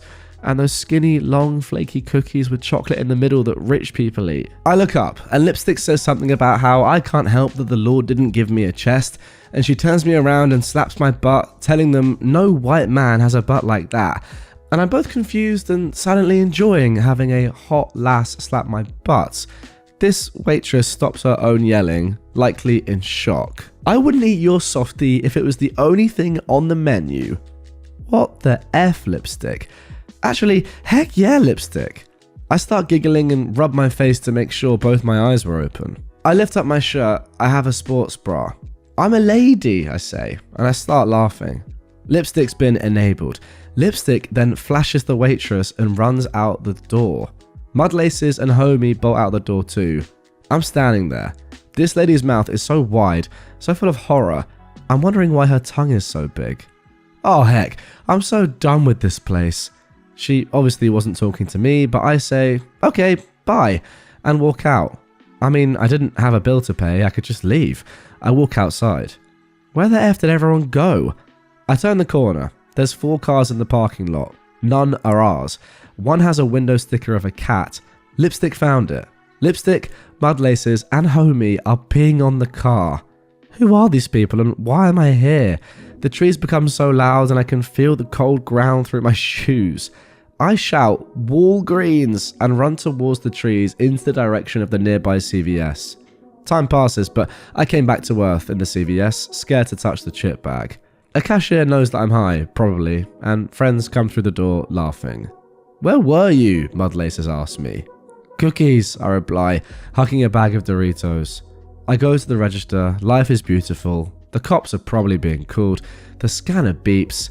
Enter your rewards number, the cashier says. I wondered if my hand could phase through the counter if I touch it hard enough. We showed Denny's our boobies, I replied, poking the buttons. So square, so button. The cashier sighs. Friends come up, they have drinks. I leave with no cookies. Thanks for reading. Wow, that was phenomenal. Wow, I was just speechless after reading this. I mean, my question is to you, OP. Were you high when you wrote this? Such a good story. I did have to cut a few bits out of it where OP was just directly talking about taking drugs. If you couldn't tell at the end, they had taken something else after they left the venue and it was sort of hitting them when they got to Walgreens. But nonetheless, phenomenal to read. And yeah, I do genuinely sort of feel a little bit for the lady, the person who worked at Denny's, not because they're clearly transphobic and a horrible person, but I put myself in that position, dealing with people like OP and their group at 2-3 a.m. when they're just completely trashed. That can't be a fun job. However, it doesn't mean that you can just outright ignore your customers. You're paid to be there at that time. You're hopefully on a better wage than you would be during the day.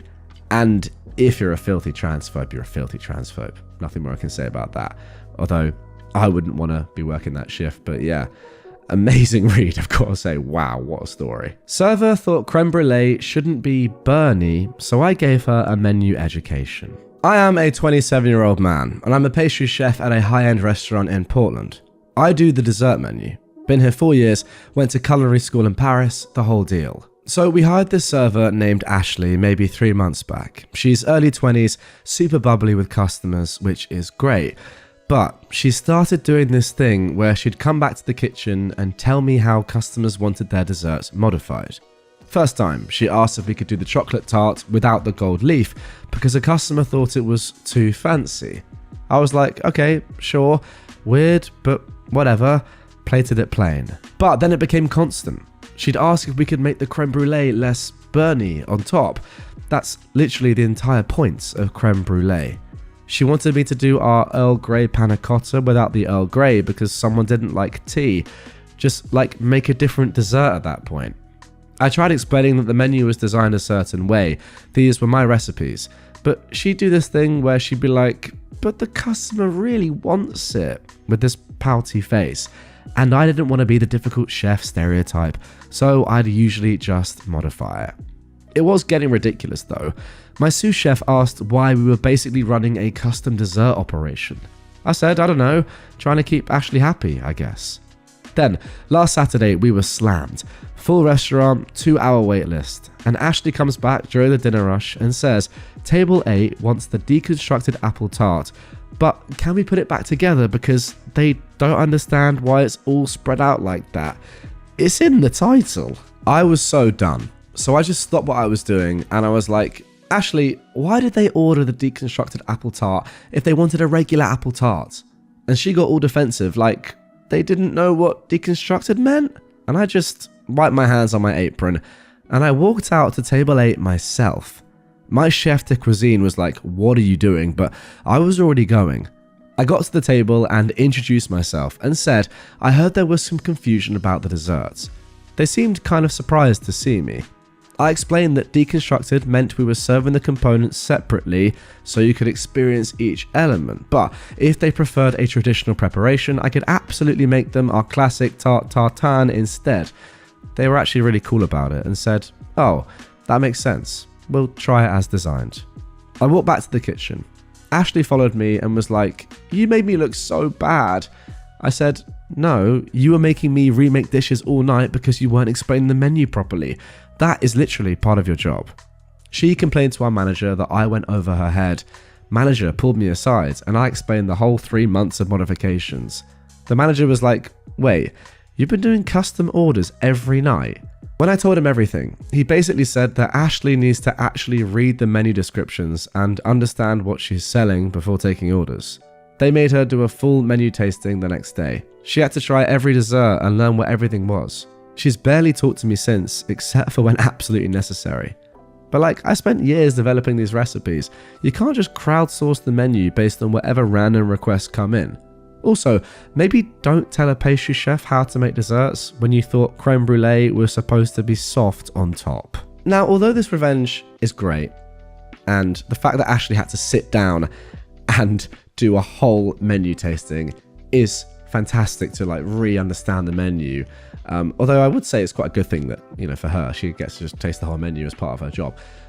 What I will say is that I don't think you should have let it get to this stage ever, OP. Like 3 months of going against the menu and making custom desserts every night. That's too much. Like, I get it. Maybe a couple of times you change little bits here and there on special occasions for the customer if they ask politely. But when you're actually making a dessert that is the opposite of what it's supposed to be, like it's meant to be deconstructed, you're making it constructed. That's just ridiculous. Choose something else at that point. And also, nobody doesn't know what deconstructed means. That's obvious. If you ordered a deconstructed pudding, obviously it would be the ingredients of the pudding not combined but separated, or at least like not how you traditionally have them. Like, that's just such an obvious thing. So I don't believe any of this stuff from Ashley or the customer either, to be honest. But yeah, I sort of do blame OP a little bit for giving in to Ashley as much as they did. My mother would shame me having stomach aches until I pooped myself in public. My entire life, my digestive issues were because, quotes, you just don't drink enough water, or you're dramatic in acting, when I'd be covered in sweat, guts knotted up, and dizzy from the agony. I was later diagnosed with IBS-M. So as a kid, full of shame, I tried to keep my pain hidden.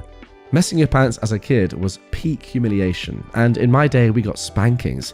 We were walking around looking at dishwashers and clothes dryers. The signature warehouse smell made me nauseous. The bubble gut started. I had the tingles and sweats before we even left the house, but was too young to ask to be left home alone. I, even as a kid, gave myself the silent pep talk all people with tummy tantrums do. Not here. Why now? I'm okay. This doesn't hurt. I'm okay. I won't poop myself. Just hold it a few more minutes. I won't poop myself. But we all know that this was all a lie. I was totally going to poop myself if I didn't act fast. But why didn't you ask for the bathroom, OP? Well, because I was a literal child and was tired of being a burden for taking so long to finish a constant, non-stop pooping marathon where my butt is an open portal to fiery heck every time we went somewhere. My mother and sister would act so aggressive and aggravated because I would sit in a stall, my insides feeling like they would turn themselves inside out, and I had to listen to put-downs, be humiliated by how it smelled, and just made to feel like I was such a problem because I had a medical condition that my mother never took me to get checked out. Anyway, wow. I mean, that is just really quite sad, isn't it? How bad? I mean, I feel terrible for OP. That is just awful. My sister and I decided to play in some of the dioramas until suddenly it became diarrhea. To hide my bubbly guts of doom, I suggested playing hide and seek with my older sister and ran as far away from everyone as I could. I crawled into a cabinet and promptly took a massive fiery liquid trash underneath this sink cabinet. It was so forceful I became increasingly anxious it would pool around me. I used my Tuesday underpants to wipe myself and then ran out, leaving my sin to be discovered by someone else. The smell was wretched, but luckily did not follow me. I made my way through the maze of furniture, a young couple looking at a wooden kitchen set. Images flashed before my eyes of them walking a little further and discovering my poo-poo masterpiece. I suddenly became afraid they'd call the police and arrest me. No, I don't know why I thought that, but my kid brain told me it was certain to happen. People don't poop in public, so that means it has to be illegal. I was about to cry from fear, so I hid behind a long row of clothes dryers, pretending to have been hiding in the same spot the entire time, far away from the trash closet. Soon, my ma came to scold my sister and I for playing in the appliances. When we got home, my mother noticed I wasn't wearing underpants. Again. It was an ongoing battle where my ma just thought I didn't wear them, when in reality I was regularly pooping in places and leaving them there. I did wear them, I whined in between tears. My mother continued on her string of complaining and dismissive words. I had to tell her. I pooped myself at ABC Warehouse, I mumbled. My mother stopped. When? When we were playing hide and seek. My mother's face dropped. You could almost see the dots connecting behind her eyes. My tummy hurts all the time, and you yell at me when I need to go to the bathroom, I blurted out. So I had to poop and left my underpants there. The horror, the disgusted, the unbridled fear in my mother's expression both terrified me and somehow relieved me, as I was being heard, that I had a problem. It took me pooping in a cabinet for it to be taken seriously. Some time later, my mother took me to a pediatrician. I was not, in fact, able to control it. I was given a white pill I had to take once a day, and while it helped, I still struggled with IBS-M as an adult. Luckily, I was never arrested for pooping there. What happened to my poop cabinet remains a mystery. I mean, as I said halfway through that one, it's just incredibly sad that it took something as serious as this and as distressing as this for your mum to actually take your problem seriously. Like, maybe you could argue that, well, you know, a lot of children have sort of these issues and your mum maybe thought it was just a growing up thing. I would disagree with that. I think there are enough signs here, and clearly this has been going on for long enough, or had been going on for long enough in your life, that your mum or somebody definitely should have realised this was not just a toddler or a child problem. This was something a lot more serious that you could not control at all. It definitely wasn't like your fault. And being shamed for this is just horrific. It's the problem with having an internal issue rather than an external one. Say, for example, your left hand didn't work. Nobody would sort of be like, oh, come on, just control it better. Just, like, you know, get your fingers to work. Whereas if something's internal and your digestive system isn't working properly, people would just say, well, come on, you can do better than that. Whereas in reality, it's sort of the same thing. I mean, a little bit of a weird analogy there from me. I don't know too many people whose left hands don't work, but I think the point still stands. Anyway, glad that you got it fixed, or that your mum finally decided to take it seriously, but I'm very sad that it took this much, well, effort and this event for her to start taking it seriously. I mean, my family has a lot of, you know, digestive issues. I mean, my system's not the best, to be fair. I know my sister struggles a lot. My dad has had a cancer to do with his bowel. So, you know, it's one of those things that means a lot to me when I read a story like this and I understand it. It's very sad to see, but again, maybe reading a story like this, me reading a story like this will make people more aware that this sort of stuff does happen and it's as serious, maybe even more serious at times, than any external injury or disease. I am a 22-year-old woman, and I've been with my boyfriend, who is 24, for 3 years. Recently, he found out that his ex is engaged, and he literally won't stop crying. This was originally posted on March the 23rd, 2014, an absolute classic over 10 years ago. So, I met my boyfriend 3 years ago through some mutual friends. He was pretty guarded, and I was the one that pursued him. We were long distance. I was living in Oregon, he was living in Washington, until I moved in with him last year. My boyfriend has only had one other relationship and a hookup before me. He stopped talking to the hookup a long time ago because she was crazy, But he kept in touch with his ex until she cut contact with him around 2 years ago. They dated when he was 15 and it lasted for around 2 years, and then she dumped him because, quote, he had no self-respect. Apparently, she's the reason why my boyfriend is so guarded now. I'll admit that I was really jealous of her and was glad when she cut contact with him, because she's beautiful, and my boyfriend talked about her as if she had all of life's answers. This past January, I woke up in the middle of the night and I heard my boyfriend crying quietly. I could tell that he was looking at his phone, and I wasn't sure whether or not to say anything, since I wasn't sure if he just wanted a private moment or not. After a while, he got up to go to the bathroom, so I took a peek at his phone. He was on Facebook, looking at his ex's profile. She'd gotten engaged, and there were pictures of the ring and everything.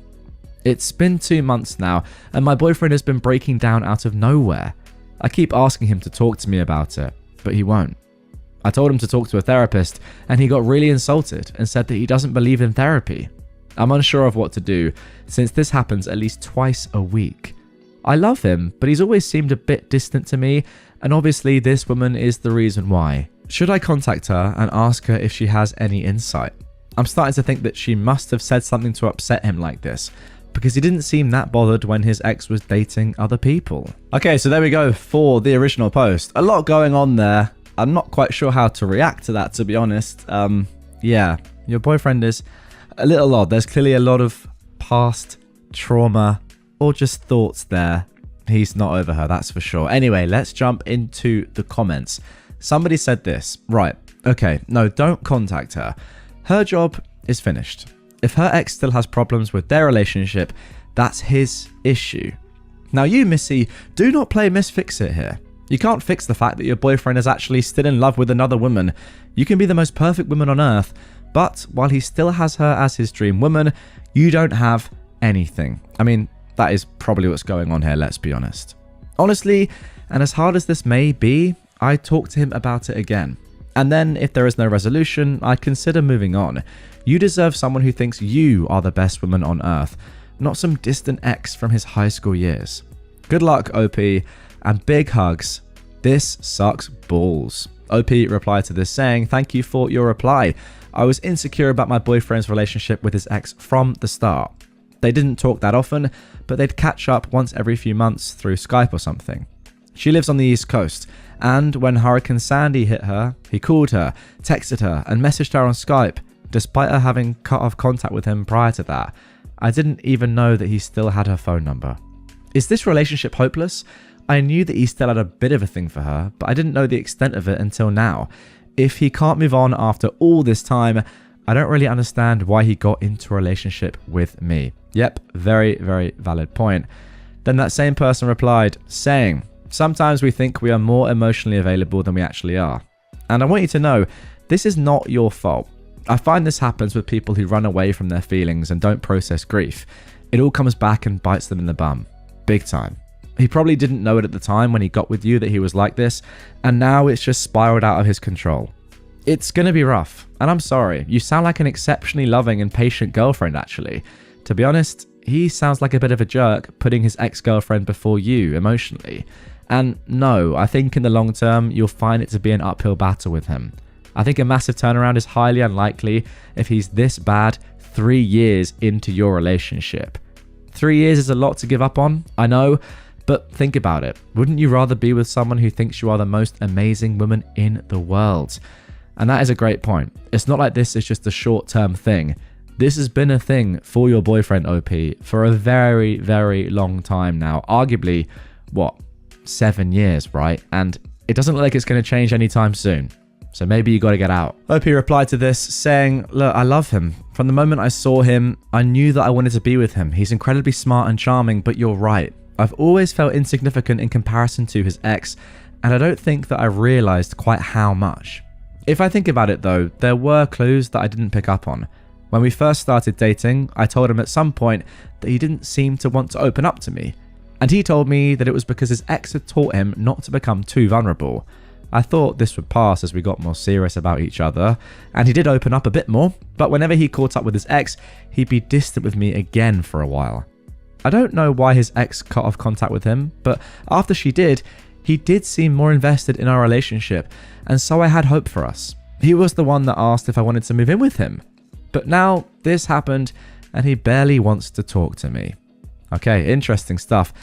Let's get into the first update here. This was posted 2 days after the original post. It's over, I think. I called my dad and asked him to help me move back home. These last 2 days have been really emotional.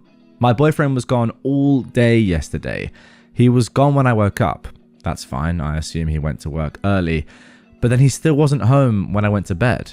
I texted him once when I woke up to say good morning, and twice at night. One asking if he was coming home for dinner, and another asking if he was alright.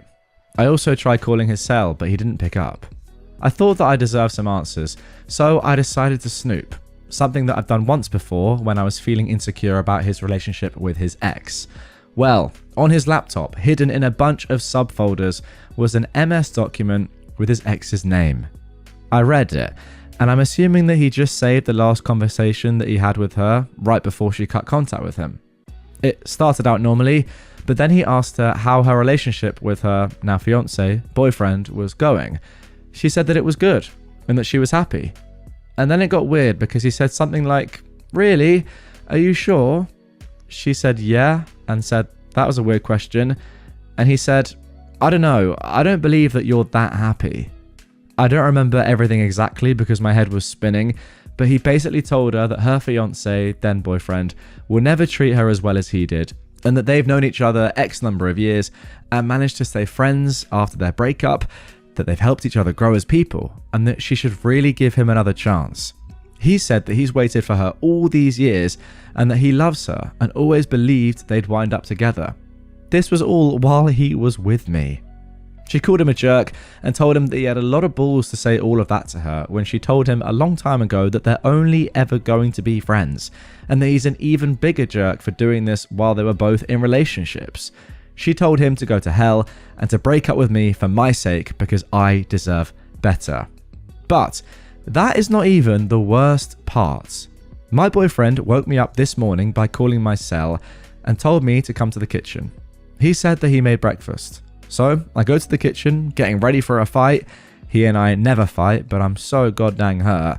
And he made what honestly looked like an amazing breakfast with a ring box in the middle of the table. He told me to open it. I did. He says something like, "These last 3 years with me have been an adventure, and he hopes to keep making new adventures with me." I guess around this time I snap out of whatever haze I've been in, and I exploded. I demanded to know where he was all day yesterday, why he wouldn't contact me, why he's been crying over his ex for the last 3 months, everything. He got mad at me for being mad. He told me that I should be happy because he was proposing, and wasn't that what I wanted? I asked him why when it's so obvious he'd rather be with his ex.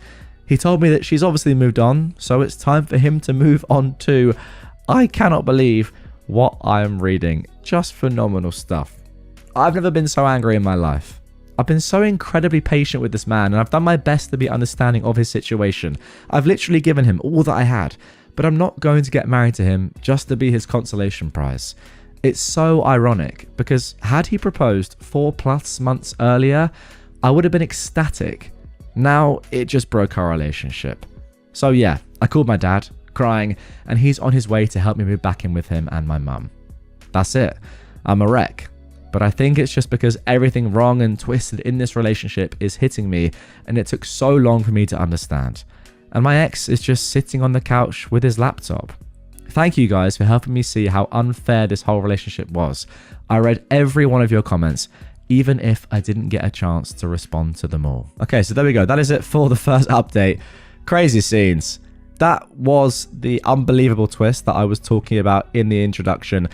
And stuff like that, moments like that in stories, is the reason why I record the introduction after I've read the story, so I can let you guys know that something crazy is going to happen. I always read these stories live without knowing what's going to happen myself, so you get my honest reaction, but the intro I do afterwards for that exact reason. Now, I noticed this heavily downvoted and then deleted comment that said, "He made a mistake. People have made bigger mistakes before and overcome it. He was putting you number one by proposing to you. You said you had 3 years of a happy relationship together before this. Although he had a temporary lapse in judgment, he still wants you. You're looking for an incredibly perfect fairy tale where everything plays out exactly like you wanted it. After you break up, you'll start to realize all the things he did to say and show he loved you, things that should trump this revelation. Sounds like things are your way or the highway. Hopefully, if another man loves you, he'll be willing to put up with that. Wow, what a comment. That's got to be one of the worst comments I've ever read on Reddit, and it just shows that although in general I do respect and value the people of Reddit and their opinions, sometimes I should probably pull back on that a little bit, reading stuff like that. Opie actually replied to this saying, I did think my relationship was happy, yeah, but I didn't know that my ex was declaring his love for his ex-girlfriend and trying to win her back while he was still with me. Nor did I know that once she blocked him from Facebook, he was logging into my account to keep tabs on her. Oh my goodness. If you honestly believe that someone that's been crying for 3 months over an ex's engagement really wanted to be with me, you're in the minority. And judging by the fact that he had bought the ring the day before he proposed, he really hadn't been planning on it at all. I'm astounded by your comment, honestly. Okay then, now that we've got that comment out of the way, let's get into the second update of this one, posted 3 weeks after the last update on April the 15th, 2014. First, I want to thank everyone that commented on my last post. I really took your comments to heart, and all of the support means the world to me. I took a break from Reddit, but I logged in today to find a few PMs asking for another update, so here goes. My ex went more or less crazy after I moved back home. I blocked him from essentially everything, changed all of my passwords, and deactivated my Facebook, so he had no way of reaching me aside from literally driving to my parents' house to see me. Apparently, he started sending messages to my friends, some of them are mutuals, asking to use their Skype accounts to talk to me. He told them that I stole some things from him when I moved out, and he wanted them back. I got a few phone calls from my friends asking me about this. They told me that they knew I didn't steal anything from him because that's not like me at all, but they wanted to know why he was so desperate to contact me. I wasn't ready to tell the whole story. Honestly, I didn't think that anyone would believe me, so I told them that I didn't know what was going on, but I asked them to not give them their Skype accounts by any means. A few days after that, the phone calls started, all from a few different numbers that I didn't recognize. I didn't pick any of them up, but one day I'd have about 20 missed calls from one number, then another 20 plus from a different number. I had to set my phone to only allow calls from specific numbers, otherwise it would just go straight to voicemail. Even if he couldn't reach me, he succeeded in making me feel pretty isolated. After the 5th day of the phone calls, I broke down and I told my mum everything that happened. She didn't say much, she mostly let me talk. Afterwards, she told me that I made the right decision, but that there's absolutely no reason why I should be going through this alone. She said that she didn't want to push me to tell her what happened until I was ready, but that the best thing that I could be doing right now is spending time with people that love and support me. So, after going with me to get my phone number changed, she encouraged me to start calling my friends and telling them what happened, and to just hang out with them more in general. I had it stuck in my head that everyone would side with my ex and tell me that I made a terrible mistake, that his intentions were good, and I blew things out of proportion by insinuating that he only proposed because his ex-girlfriend got engaged. But I was actually overwhelmed by my friends' responses. Apparently, my ex had been telling everyone that we broke up because I had major jealousy issues over his ex. But once they heard my side of the story, I was actually shocked by how many of them said that it made sense. They've all told me that I've done the right thing and that they'd back me up no matter what. I just felt this huge sense of relief, and I've been making an effort to go out more. I'll be honest though, there are times where I wonder if I was wrong. Sometimes I think that maybe my ex had been grieving over his old relationship and proposing to me was his way of starting over. Sometimes I think that I turned down the only marriage proposal that I'll ever get, and sometimes I think that maybe I should have accepted because I loved him. And you don't often find people that you truly love. But then on the days that I'm feeling wiser, I remind myself of how bizarre our last few weeks together were, how I always knew deep down that I was second best for him, and how he's been behaving since we broke up. I've never seen him so unstable. He was always so calm and logical, so this is completely new to me. I know deep down that I did the right thing, but sometimes what you know in your head and feel in your heart are so completely different. So that's basically it. I'm just going through the motions, and I'm going to make an appointment with a therapist. I wish that I had something more profound to update you guys with, some added wisdom, but I don't. My best advice for anyone going through something similar is what my mum told me. Surround yourself with people that love and supports you. Okay, and then 2 months after that, on June the 1st, 2014, we got the final update. Hello Reddit. I just wanted to update you guys on some things that have happened. I also wanted to apologize for not responding to any of the comments in my last post. I wasn't in a great place at the time and I wasn't feeling up to it. But I did read each of your responses and I truly appreciate those who took the time to comment. First, my ex mailed me the engagement ring that he bought shortly after my last update. I didn't know what to do with it. I wasn't sure if the ring was what he had been claiming that I stole. I also felt weird about mailing it back, because what if he claimed that he never got it? So my dad volunteered to personally deliver the ring back to him. I don't know if anything was said when my dad brought it back, and I never asked. Second, I heard from some friends that 2 weeks ago, my ex bought a ticket and flew to New York to try and talk to his ex. Somehow he found out the name of the company that she worked for, looked up its location, and waited in front of the building all day. I've got no idea what happened, but apparently there aren't any signs of her coming back, so I'm assuming that it didn't go very well. I can't believe that he did that. And I can't believe that I dated someone that was that crazy for 3 years. But I suppose it helps every time I hear about something like this, because it reinforces the fact that I did the right thing. I met with 2 therapists. I wasn't a huge fan of the first one. Every time that I said something, he'd ask, "And how do you feel about that?" No feedback or suggestions whatsoever. At the end, he suggested that I was depressed and might want to consider a few different medications. I don't intend on seeing that guy again. I met the second one last week though, and I liked her a lot. She told me that she doesn't think that I need to see her regularly, but to feel free to make appointments whenever I'm feeling especially down or stressed. So I think I'll do that. A few people asked why I wanted to see a therapist in my last post, because I seemed to be doing the right things. Well, the problem was that even though I knew I was doing the right thing, I didn't necessarily feel that it was right. I still doubted myself and I felt like a different person than I used to be. Prior to this mess, I was always very optimistic and happy in general. I always tried to make the best of things. But at the time of my last post, I felt down, and even though I was making an effort to see friends, I wasn't really enjoying it. Anyway, this brings me to where I am now. I started a paid internship with the chance of getting hired full-time almost a month ago, and I love it. I love the people, the work itself, and the fact that I'm getting back into a routine. And I'm a little embarrassed to say that I'm attracted to the guy that hired me, who's about my age. There's nothing going on, and I'm definitely not ready or willing to be in a relationship. It's simply the fact that he is the nicest, best-mannered person I've ever met. He's always positive, polite, and smiling, so it's impossible not to be in a good mood around him. So it's not that I think my next relationship should be with him or that I have feelings for him.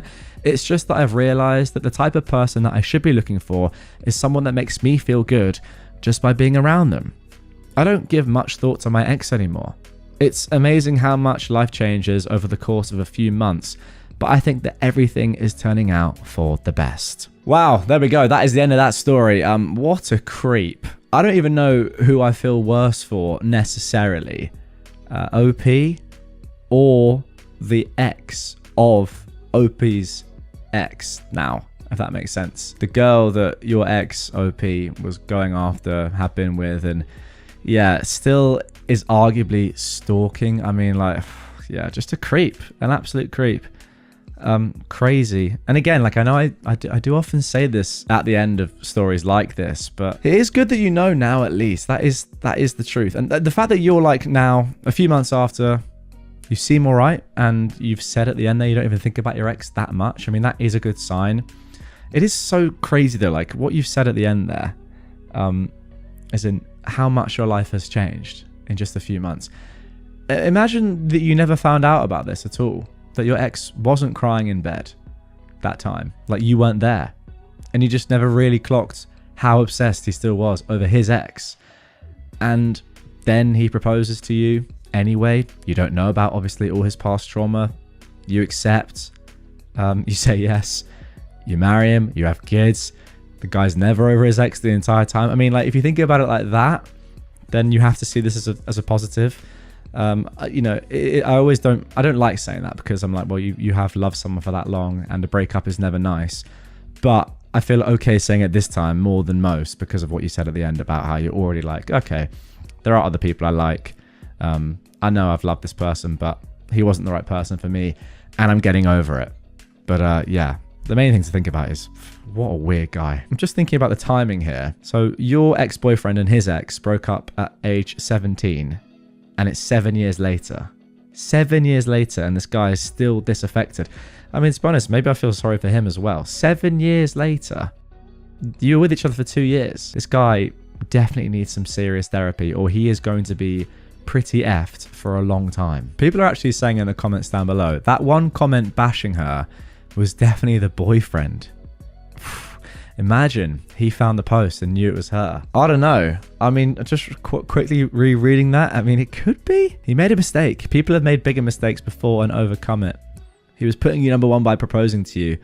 Oh, I don't know. I mean, it'd be a bit weird of him to do that, but clearly he's a weird guy, and yeah, what a strange man. And OP, I'm sorry that you didn't find out sooner, I suppose. I, a 24-year-old woman, found hundreds of pictures of my brother, who is a 20-year-old man, of course, on my boyfriend's laptop. My boyfriend is 24. Can anyone please explain to me what is going on? I mean, you talk about titles. It's just brilliant. Now, this was originally posted on August the 30th, 2018. And of course, there is an update to come, as always with these stories. So let's get into it. I've been with my boyfriend for a year. Our relationship is/was great, and we honestly never had any serious problems. We both have full-time jobs and live together. He's good friends with my youngest brother as well, mainly because of their shared interest in fitness, workouts, etc. They hang out a good amount and go to the gym together. In hindsight, the fact that they're good friends makes this all the more creepy. Yesterday I was home alone and my boyfriend was at work. I needed to print something out, but my laptop wasn't working at all. And my boyfriend has several laptops, and there's one in particular he never uses. At least, I've never seen him use it. I thought it was some dusty old thing. I grabbed it, and it was not shut down properly. It took me straight to the photo albums, and there were hundreds of pictures of my brother saved. Oh no. Most were pulled from his social media accounts, but there were also pics of him from his rugby team's website. What the flip? This isn't even the worst. There was an album that only consisted of creep shots and videos. Pictures of him sleeping, even videos of him getting changed. You could clearly see in the videos that he wasn't aware he was being recorded. What the frickin' F? The last pic he uploaded was literally last week. This is so creepy. I don't even know what to say. There were also pictures of someone's gym clothes. I'm assuming they're also my brother's. Yeah, they probably are. I'm confused, disgusted, and shocked. What the heck is going on? When he came back from work, I just went straight to sleep. I couldn't even face him. I honestly can't think of a good reason he would do this. I mean, straight guys don't usually do this, right? Well, let me tell you, as someone that is a straight guy, no, I don't normally do this. I don't know if I should even confront him about it. Should I ask what this whole thing is about? There we go. That is it for the original post. Too long didn't read. Boyfriend has tons of pictures and videos of my brother saved on his old laptop. It's extremely creepy, and I don't even know how to confront him about it. Well, let me just say this. That's one of the weirdest things ever. Secondly, you obviously have to confront him. Like, your boyfriend has pictures and videos of your younger brother on his laptop, and your younger brother has no idea he was even being filmed or taken photographs of. Yes, you must confront him. And I would say, obviously, you break up with him immediately, even potentially go to the police. But let's see what the people of Reddit were saying. Let's jump into some relevant comments. Somebody said, he's clearly got a thing for your brother. It's not a healthy way of expressing it. Creepy as anything, but it's quite obvious. So confront him. Tell him how uncomfortable it makes you feel. Be prepared to break it off with him. I'm sorry you're having to deal with this. Yeah, very reasonable. Pretty much exactly what I said. OP said, it's weird because I never even suspected that he has a thing for my brother. I would have noticed something like that. I honestly can't believe it. Well, you didn't notice it. So there you go. And also, clearly your boyfriend wants to keep this a secret.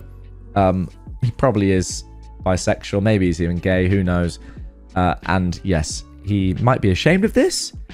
And he's probably trying to cover it up as much as possible. I mean, I would be pretty ashamed of having a folder full of pictures and videos of my girlfriend's younger brother on my laptop.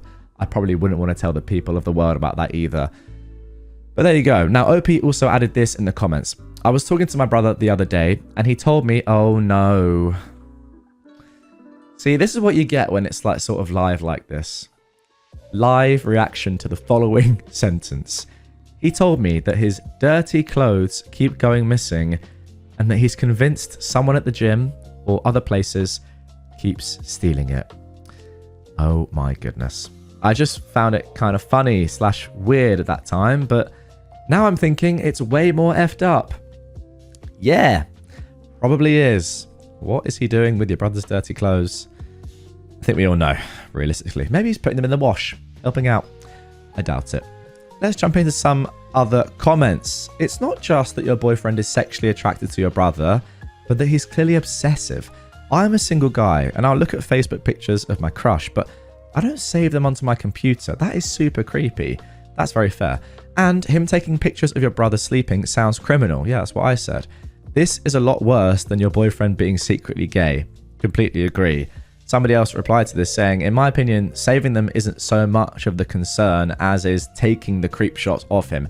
That is a serious WTF. Yeah, I mean, that is the illegal stuff there, surely. I would take the laptop and show my brother, then go to the police to report it.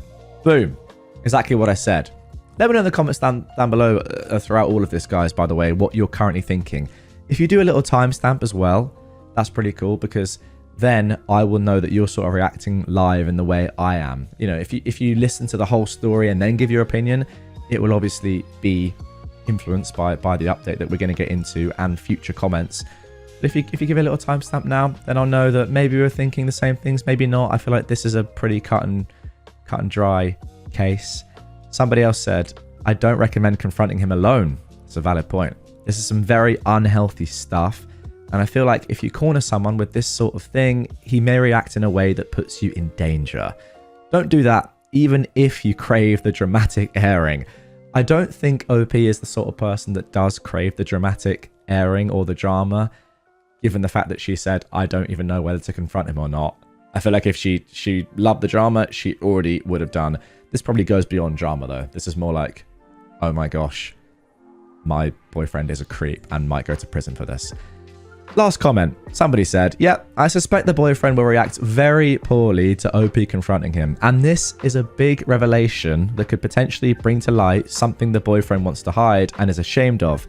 This could be really dangerous to OP. That's very valid. Yeah, I completely agree. I would like to say that wouldn't happen, but obviously I've got no idea who OP is, who OP's boyfriend is. So yeah, it's probably best to have some backup here, especially given the fact that what he's doing must be illegal. I don't know where you are in the world, but it must be. You can't just take photos of people without their consent if they're sleeping. Also, we don't know where this person, where your brother was asleep. Like, is it in his bed in his own house? Actually, it must be, right? I imagine your boyfriend is staying around at yours, and then gets up in the middle of the night and goes into your brother's room and takes a photo of him. I mean, that's the worst case. Jesus, that's really quite disgusting. Anyway, let's get into the update. This was posted, a month or so after the original, back in 2018 still, but the start or the middle of September. Sorry, this is just a funny start to an update. Sorry to disappoint, but this isn't a positive update. I don't think anyone expected it to be positive. Imagine, oh wow, we got a positive update. Turns out, my brother actually asked my boyfriend to take loads of creepy photos of him without his consent, which makes no sense, and store them on his laptop. You know, what could possibly be positive about any update? Anyway, I'm still trying to mentally process it all, hence the delayed post. So I grabbed the laptop to take pictures of the photo albums. I found way more stuff than I originally stumbled upon.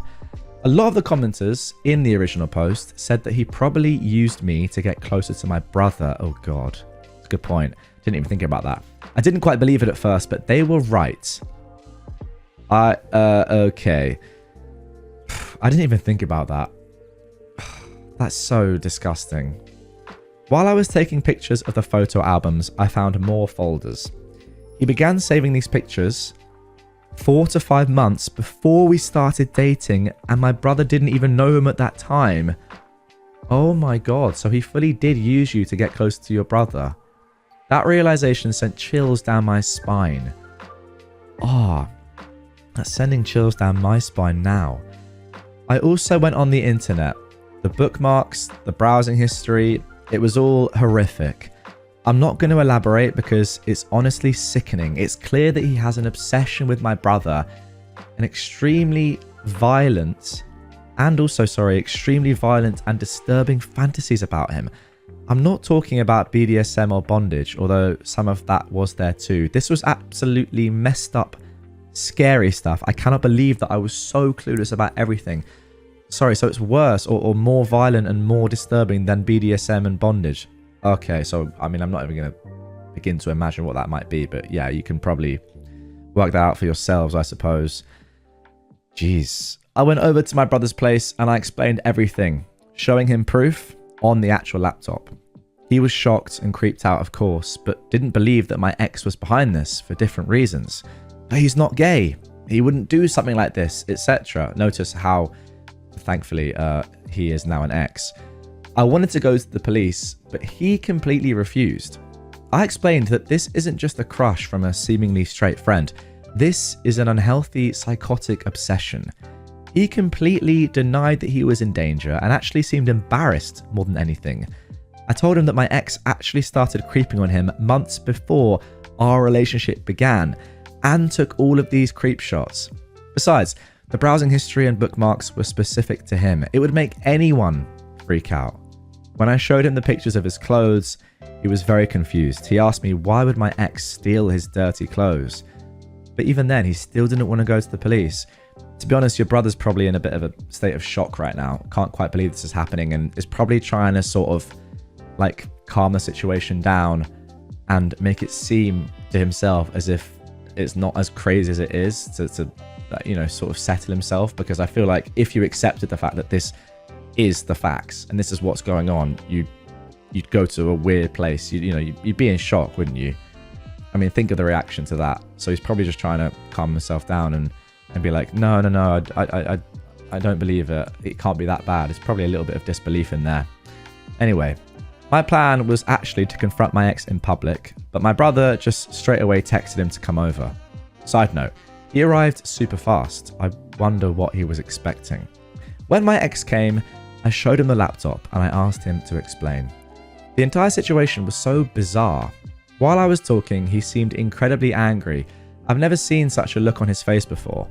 But then he calmed down and casually confessed to everything. He said that it was just a habit he got into and that he's truly sorry. At that point, my brother said that this is probably a prank and that it wasn't funny, etc. Sorry, I just got to go back to the word habit there. I have a habit of, going on my phone when I go to the toilet, going on TikTok. That's a habit, right? It's, pretty harmless. I don't know what it's doing to my brain, but pretty harmless. And it's a bit of a habit. Not sure about the habit of taking unsolicited photos of your girlfriend's younger brother and thinking about the fantasies of what you want to do to him that are more dark than BDSM. Not sure that's a habit. There we go. Maybe it's just a difference in definition there between me and OP's ex. Who knows? I mean, fair enough if it is. Just not quite sure about that one. Anyway, OP says, I started crying a little and my ex rolled his eyes and told me to stop crying. He was so nonchalant and cold, I didn't even recognize him anymore. Then he said that he would immediately stop doing this if we kept this to ourselves. I think my brother finally believed him then because he was absolutely dumbstruck. Okay, so maybe your brother then actually did think it was a joke or something all along. Again, he probably just couldn't begin to even fathom that this was legit. Imagine if this happened to you. It's actually crazy. You think you know someone and then they've been doing this. I have a little theory myself that actually, and you know what I'm going to do just for this? I'm going to go back to full face cam because I do actually think this is true. Everyone in the world is, I think, quite a bit darker / weird than they portray I'm not talking sexually necessarily, I just mean in general. I think a lot of people have a darker side to them, not in like a malicious way, not like this, but like a more kind of, I don't want to say perverted, but they're into certain things that you wouldn't talk about publicly, even with like your close mates and stuff. And again, I'm not saying it's to this extent. And even me saying this now is why I think a few of you will like the fact that this is sort of as live, unedited, because I can't go back on what I'm saying right here. I think that, you know, a lot of people are maybe 1% of you know, OP's ex here. They've got a few dark secrets that they don't really want people to tell. And I don't think there's necessarily anything wrong with that. It's just, you know, how people are. And their deepest, darkest secrets probably at some points aren't you know, you don't want to share those things publicly. However, when it comes to this, I think this is another level. And once again, I am not saying that this is common at all. I just think if you're honest with yourself, like deep down when you're alone at night, you do think of some weird things. Let's be honest. Just saying, I'm talking about you in particular. I don't do that. Just saying, but not like this. But there we go. My ex said that he'd take down the cameras too. Wait, what? That's how he got the photos. Oh my gosh. Oh my gosh. I'm tempted to just give this the moment that it needs. Sorry. Wow. That is genuinely crazy. He'd put up cameras. He'd put up cameras, guys. Sensational scenes. Wow. Let's carry the music back on. All I can say to that is genuinely, wow. Goodness me. Take down the cameras and we shouldn't make a big deal out of it. I asked him where the cameras are and he proceeded to show us. He probably thought he was a good guy for cooperating with us and that it would make the situation less creepy. But it turns out there was a camera in the shower as well. I need like a zoom in on my face. I should have done that. How do I do that? I just get close to the camera, like. Wow, and that's content. If you're listening to this on a podcast platform, I'm very sorry because you just missed some absolute golden content there from my face. I think we can all agree on that. Cameras in the shower. Pretty normal. It was nauseating. The conversation that followed was extremely uncomfortable and my ex said some very provocative and inappropriate things. They ended up having a huge argument about the stolen clothes amongst other topics, and the rest was pretty awful. I eventually went to stay at a friend's place. I'd already packed my stuff anyway. Later that night, my ex texts me that I'm a bad person for invading his privacy. Talk about irony. And that I'm selfish, narcissistic, a bad human being, etc. He said that he's willing to forgive me though. Yes, he really said that. I blocked his number on everywhere. A day later, he came to me at work and I told him to stay away from me. He did that every day for 1 week at different locations until I seriously threatened him. He said that he never cared about me anyway and wished me luck for my future relationships. Holy cow. So he literally never cared. I mean, he just was going after your brother. A couple of days ago, my brother texted me. We haven't spoken at all since that day and apologized. But he still refuses to address the elephant in the room. He's just pretending it never happened. I told him that my ex is clearly not stable. Why would you not notify the police? I honestly don't know what to do. Is there a way that I can report this just in case? I mean, yes. You don't have to be the victim of a crime to report a crime. You can, of course, report it. I think it probably would need your brother to want to get involved though for this to actually go anywhere. But you know, if I see a murder, well, it doesn't make any sense, sorry. If I see a because obviously if you're a murder victim, it's quite hard to report your crime. If I see a robbery, I can still report it to the police, surely. I mean, I don't have to be the victim. Anyway, oh, by the way, it was his 21st birthday yesterday and I called him in the morning. He told me that he got a present from an unknown sender. I said the sender is probably not unknown. Like, this is 100% my psycho ex. I just know it. What's the present? We don't know what the present is. Oh, that's a shame, but also probably a good thing. As I said, this isn't a positive update. A lot of people seem to be concerned, and that's the only reason I posted this. I just hope things don't get worse. Oh my goodness me. Let's get into the comments. Girl, take that whole laptop to the police. I'm not kidding, this is very serious. If your brother ends up dead, you will never forgive yourself. I agree. I feel like we've seen from OP's ex's reaction that this guy has no remorse. He doesn't really even care that he's caught. And now he might go completely psychotic. So yes, this needs to be higher up, somebody replies. OP, this guy is showing serious signs of a true psychopath and future serial killer behavior. Yeah, I agree. You are not safe and neither is your brother. Take that laptop and go to the freaking police now. Don't wait. Don't worry about anything else. And check your brother's house for more cameras instantly if the police don't. This is something you don't just stop doing. It's still happening now. You didn't notice before. You probably wouldn't have noticed it for months if you didn't look on the laptop. That's a very good point. I mean, there's probably more cameras, right? He doesn't have to take all the cameras down. You don't know what he's still got on other devices. You know, there's a decent chance he might have a camera that is like live streaming your bedroom or something like that, or your brother's bedroom that he just hasn't told you about, or like some listening device or something. This guy is clearly crazy. The way he talks to you and views the world is truly disturbing, and the way he told you to stop crying, yeah, that is psychopath behavior. How he went calm, same thing. There's a real freaking chance he will try to be near to your brother in some other way, and he'll do something much worse to him than just pictures. Go to the police, stay safe. Somebody else said this. This looks interesting. Your brother is an idiot. I hope he wishes up before your ex stashes him in an oubliette. See, normally I would look up this word, but I can't right now because I'm doing this live. Oubliette. I'm not sure what that is. Maybe some form of but like washing basket maybe, and starts lowering lotion down to him in a basket. Oh right, I see. Some sort of jail. Who knows? You let me know in the comment down below. That's weird. Idiot is a strong word, but actually, now that I think about it, yeah, he is, because you know you're not just an idiot for doing idiotic things. You're also an idiot for not doing things that you know would save your life, right?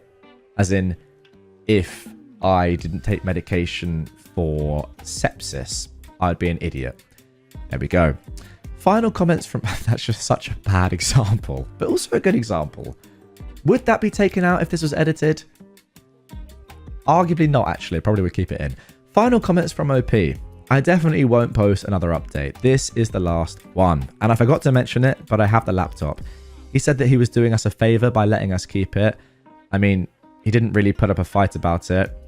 Thanks for your concern either way. And there we go. That is the end of that roller coaster.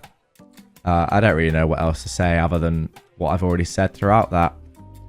I do just think the main thing is that OP has to go to the cops immediately, no matter what their brother says. Again, you don't have to be the victim of a crime to report it. Also, you're the one with the evidence anyway.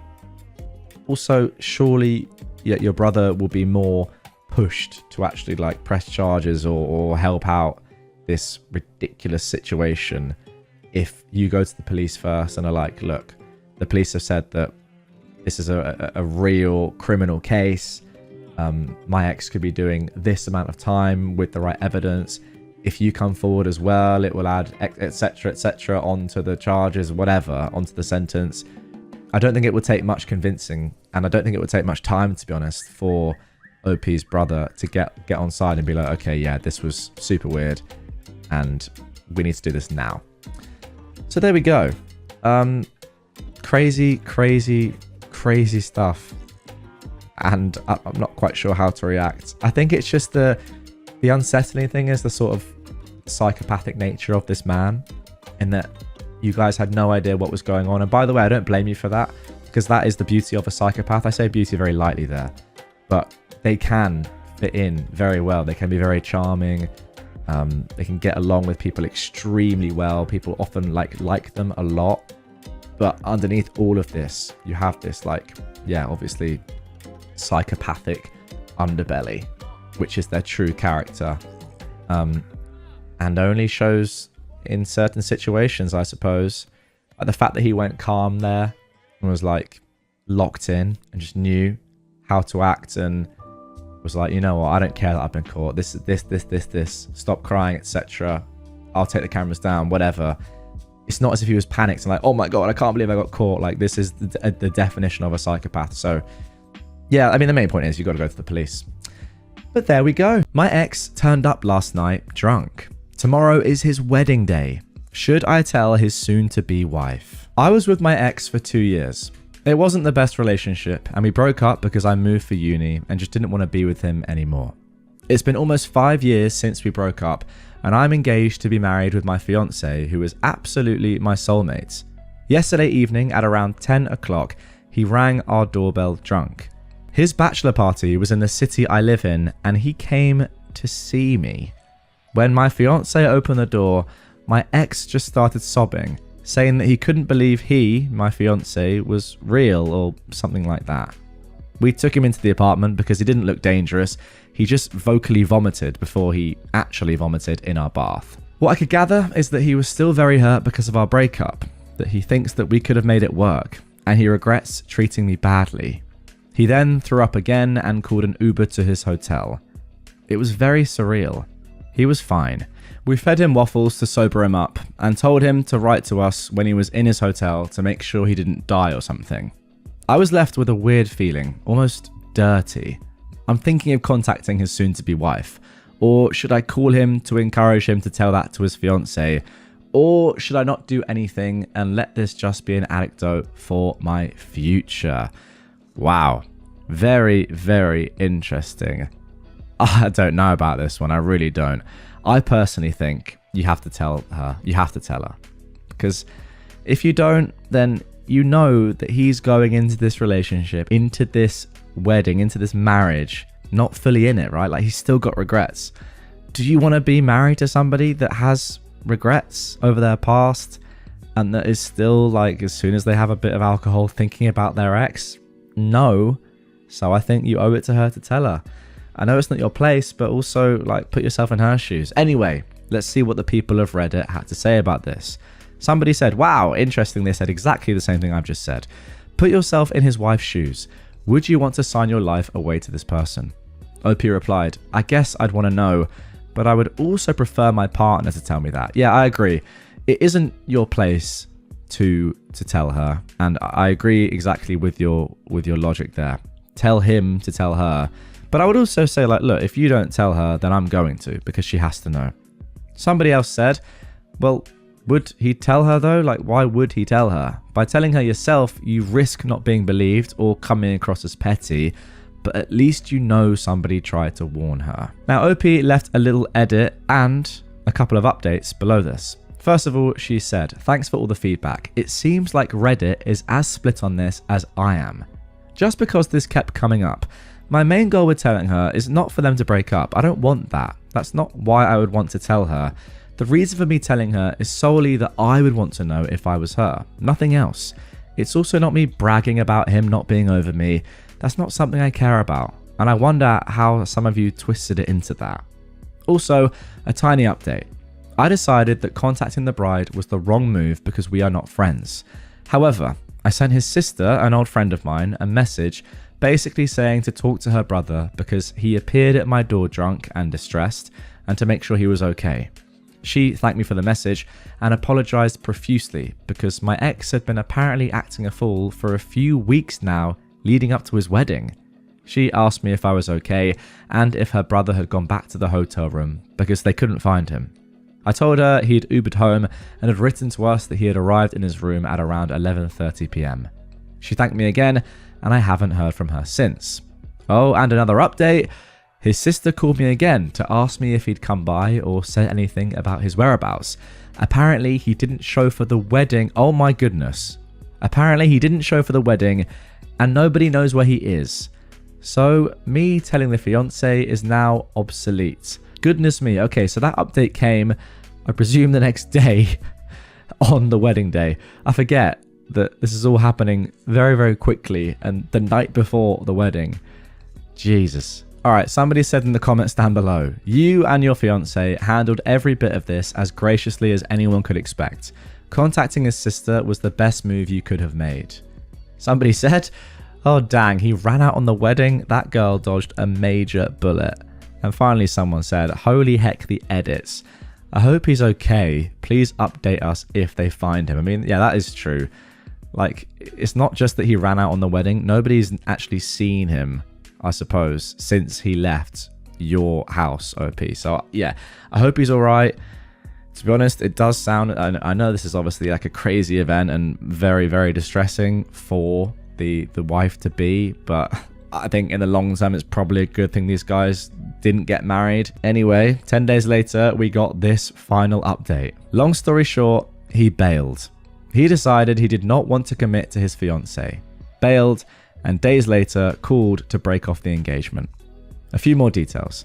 After his sister and I talked, my ex's fiancée reached out and was kind of mad. The best man had told her he went to see me. At first, she was convinced we had sex, so that took a bit of talking. I felt sorry. She was very distraught. She apologized, I apologized, and I told her I wished her the best. Saturday, I received a call from the sister. Apparently, the ex reappeared. He went all the way to France. I'm not actually sure where this is happening. I think it might be in England because of the word uni earlier, but I'm not entirely sure. Anyway, France, overseas, and this definitely doesn't take place in France, does it? His sister called me to apologize because my ex had stolen one of my lipsticks. I honestly hadn't noticed, but my ex admitted it to her. She PayPal'd me the money to buy myself a new one. I said I wasn't mad, and I asked her how she was and how his ex-fiancée was. On their end, everything is a mess. Yeah, I'm not surprised. Everyone is mad at him. I don't know many more details, and I kind of wasn't willing to ask, but yeah, that's it. Okay, and there we go. One final comment. He stole a lipstick? A lipstick? What? Who does that? It's so bizarre, it's funny. Stealing a lipstick of all things, and then his sister PayPaling you for it? Thank you for the laugh.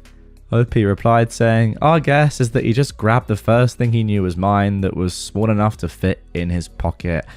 And there we go. Okay, not quite sure how to react to that one. Slightly strange story all in. This guy, I think, just was battered and clearly had realized over the previous weeks that he did not want to do this. And he was probably too much of a coward to admit it to his fiancée and had to do this instead and just, yeah, get out of there. Which is a terrible, terrible thing to do. I mean, if you're going to do something like this that close to a wedding, at least have the decency to actually explain to people that you're not feeling it.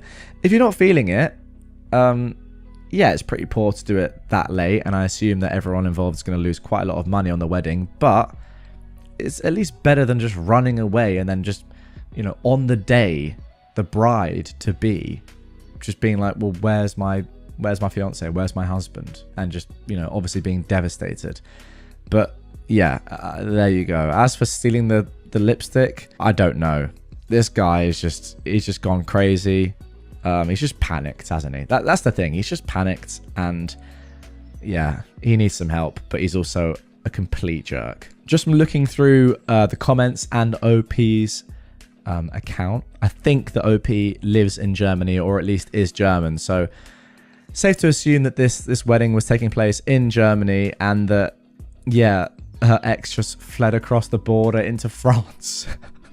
It's not really that funny, but it kind of is. Like, I can just imagine this guy just being like so stressed and panicked and being like, you know what, I can't even just not go to my wedding. I've got to leave the country. What an idiot. What an absolute idiot. And like, just why is he stolen lipstick?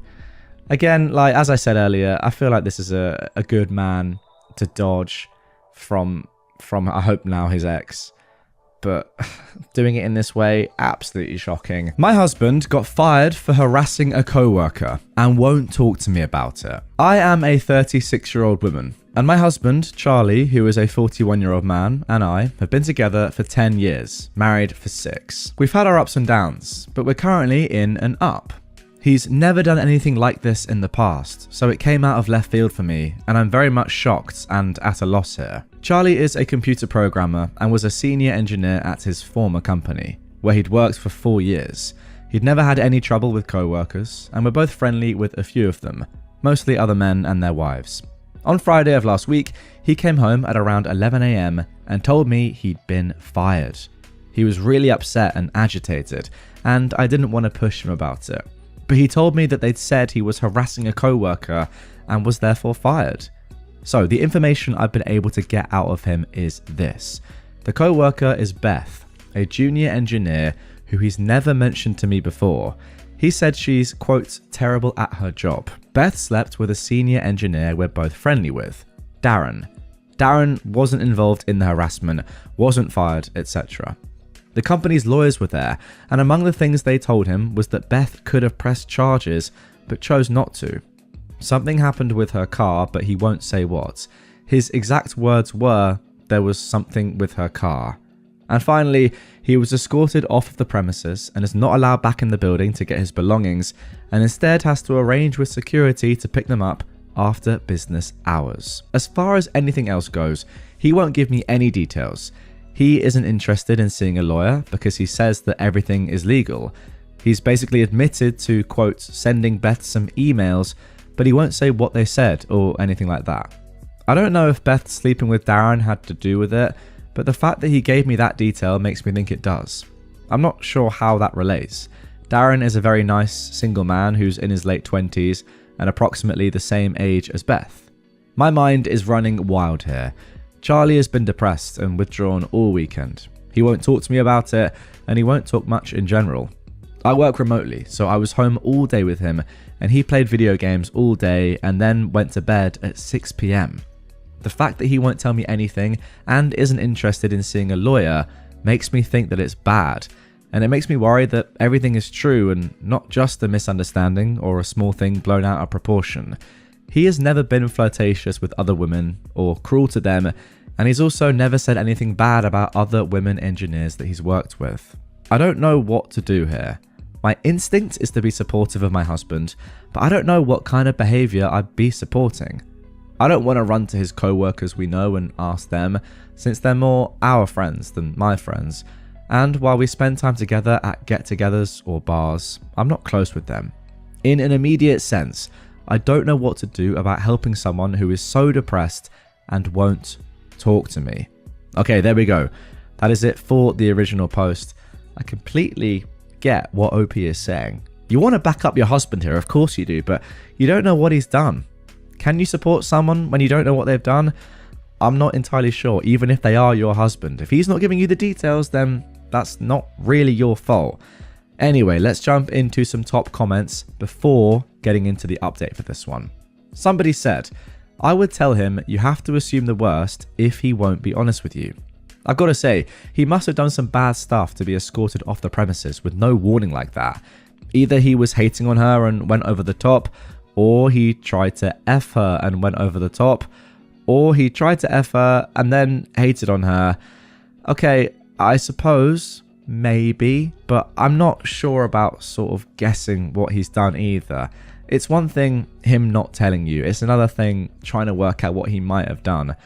This comment continues saying, edit, I've just reread the whole thing. I'm guessing that he tried to F her, then sent crazy emails and vandalized her car. He could easily still be charged criminally and or sued. Yeah, as I said, I'm not sure about jumping to conclusions, but I get why the people of Reddit are trying to work out or, yeah, guess at what might have happened. Somebody else actually replied to this comment saying, I've worked at larger companies, and when they fire people, sometimes they are walked right out of the building. The reasoning is they don't want the fired person to make a scene and rock the boat. It's heartless in my opinion, but it does happen. Something tells me that OP's husband did something terrible because lawyers were there and apparently the girl could have pressed charges. That is very unusual. My guess is OP's husband got jealous that Darren was sleeping with Beth and not him, as he had a crush on Beth for a while, and he flipped out and went all nice guy on her. He mentioned there are emails, so there is evidence in writing as well. This does not bode well for OP. Again, I can't really argue with this comment, and this does seem pretty reasonable. I'm just not sure that I want to go there and say what might have happened. I mean, maybe I'm sort of doing a little bit of a cop out there because I know there is an update to come, but just my opinion. Anyway, one final comment said this. Seeing as it got so far that he's been fired and he doesn't want to fight it, it sounds like the allegations are probably true. The fact that he brings up Darren makes it seem like he's harassed her as a result of sexual jealousy. Does he usually shut down conversation on things? Does he usually keep things from you? I'd be very cautious about what he's hiding and what it means for you and your relationship. Even if it's not sexual and it's just plain old harassment, do you want to be with a grown man who harasses young women to the point he gets fired? It's a good point. I mean, he's 41. Beth is, in her late 20s. Yeah, you don't want to be with somebody that does this sort of thing, obviously. I mean, no matter what the age of everyone involved is. But anyway, let's, with that all being said, get straight into the update of this one, which was actually posted the next day. By the way, I'm not disagreeing with any of these comments, and what they're saying is probably accurate. Let's be honest. I just wouldn't jump to that conclusion straight away because, we're just guessing. We don't really know. But let's see what actually did happen in the update. OP says, my thread was locked before I was able to respond to any of the comments, but I was able to read them this morning. I got up at 5:30 to go to the gym before work, and my husband was still awake playing video games. I presented him with the very good idea that somebody suggested of sending me an email with the details, but that it wasn't acceptable to shut me out of this situation since it affects me too. His response was basically, the paperwork is in my car. Go get it if you want to read it. I asked him to go and get it so we could look at it together, and he said, you're going to believe what you want anyway. All of this is unusual for our marriage because I'm a pretty patient person, I think. We went out to the car together and he got in, handed me the papers, and left. Well, that is not a good sign. For about 2 hours, I was panicked because I didn't know where he went, if he was okay, if he was thinking of hurting himself. But his mum texted me at 9 saying he was over there, asking me what happened, if everything is okay, etc. His parents live about 15 minutes away, and I guess he told her he's going to be staying there. So, the paperwork. According to the paperwork, he sent Beth multiple harassing emails from anonymous email accounts. The emails are printed out and attached. He apparently did this while at work, and they've been monitoring his user account for 3 months. The emails aren't sexual or romantic in nature, and they're all anonymous, and about how she sucks at her job, wouldn't be there if she wasn't a woman, how she should quit before she gets fired, and how everyone in the office hates her. He made fake user accounts for his company's product that she works on and submitted bad reviews of her work. He also did this while logged in at work. He sent an anonymous email to her boss saying that she was sleeping with a senior engineer on another project. He put a gun catalogue on the windshield of her car. I don't know what this gesture means, but I obviously understand that it was meant to be threatening. Unfortunately, inside was a subscription card that the company auto-filled with his name and address. She also says she's been harassed for the same length of time, about 3 months, on Twitter. He only logged into one Twitter account that harassed her at work, so they can only say that one was him, all telling her to quit her job. So, I don't know what to do now. This is all terrifying to me, and I feel so bad for this woman. I have no idea what this is all about. He works with other female engineers, he's worked with male engineers who don't pull their weight, and he's never done anything like this. I would have bet $1 million that he'd never do anything like this. He's at his parents' right now, and I don't know what my next move here could possibly be. This is so scary and out of left field to me. Goodness me, there we go. That is it for the update. Let's jump into some final comments. OP's actually added a little bit more information first of all before I give my final thoughts. So OP said this in the comments down below. I forgot to mention this paperwork is copied from the original and was signed by both him and his company. I don't know if that's a full admission, but it seems damning either way. Somebody said in response to this, time to sit your husband down and give an ultimatum. He needs to give you his side of the story or you two are done. This is clearly a Jekyll and Hyde thing going on. Somebody else said, your husband needs serious therapy. What you describe is absolutely abhorrent behaviour.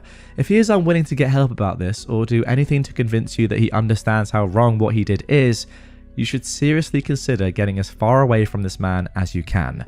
What he did is evil. Okay, there we go. That is it for the first story of this episode. And that's kind of the reason why I didn't really want to jump to conclusions because, yes, what we've seen there is disgusting. I'm not taking away from that fact, but there was no like sexual stuff in there, which a lot of people were saying in the comments in the original post. I mean, doesn't really change the fact that you've got to leave your husband, right?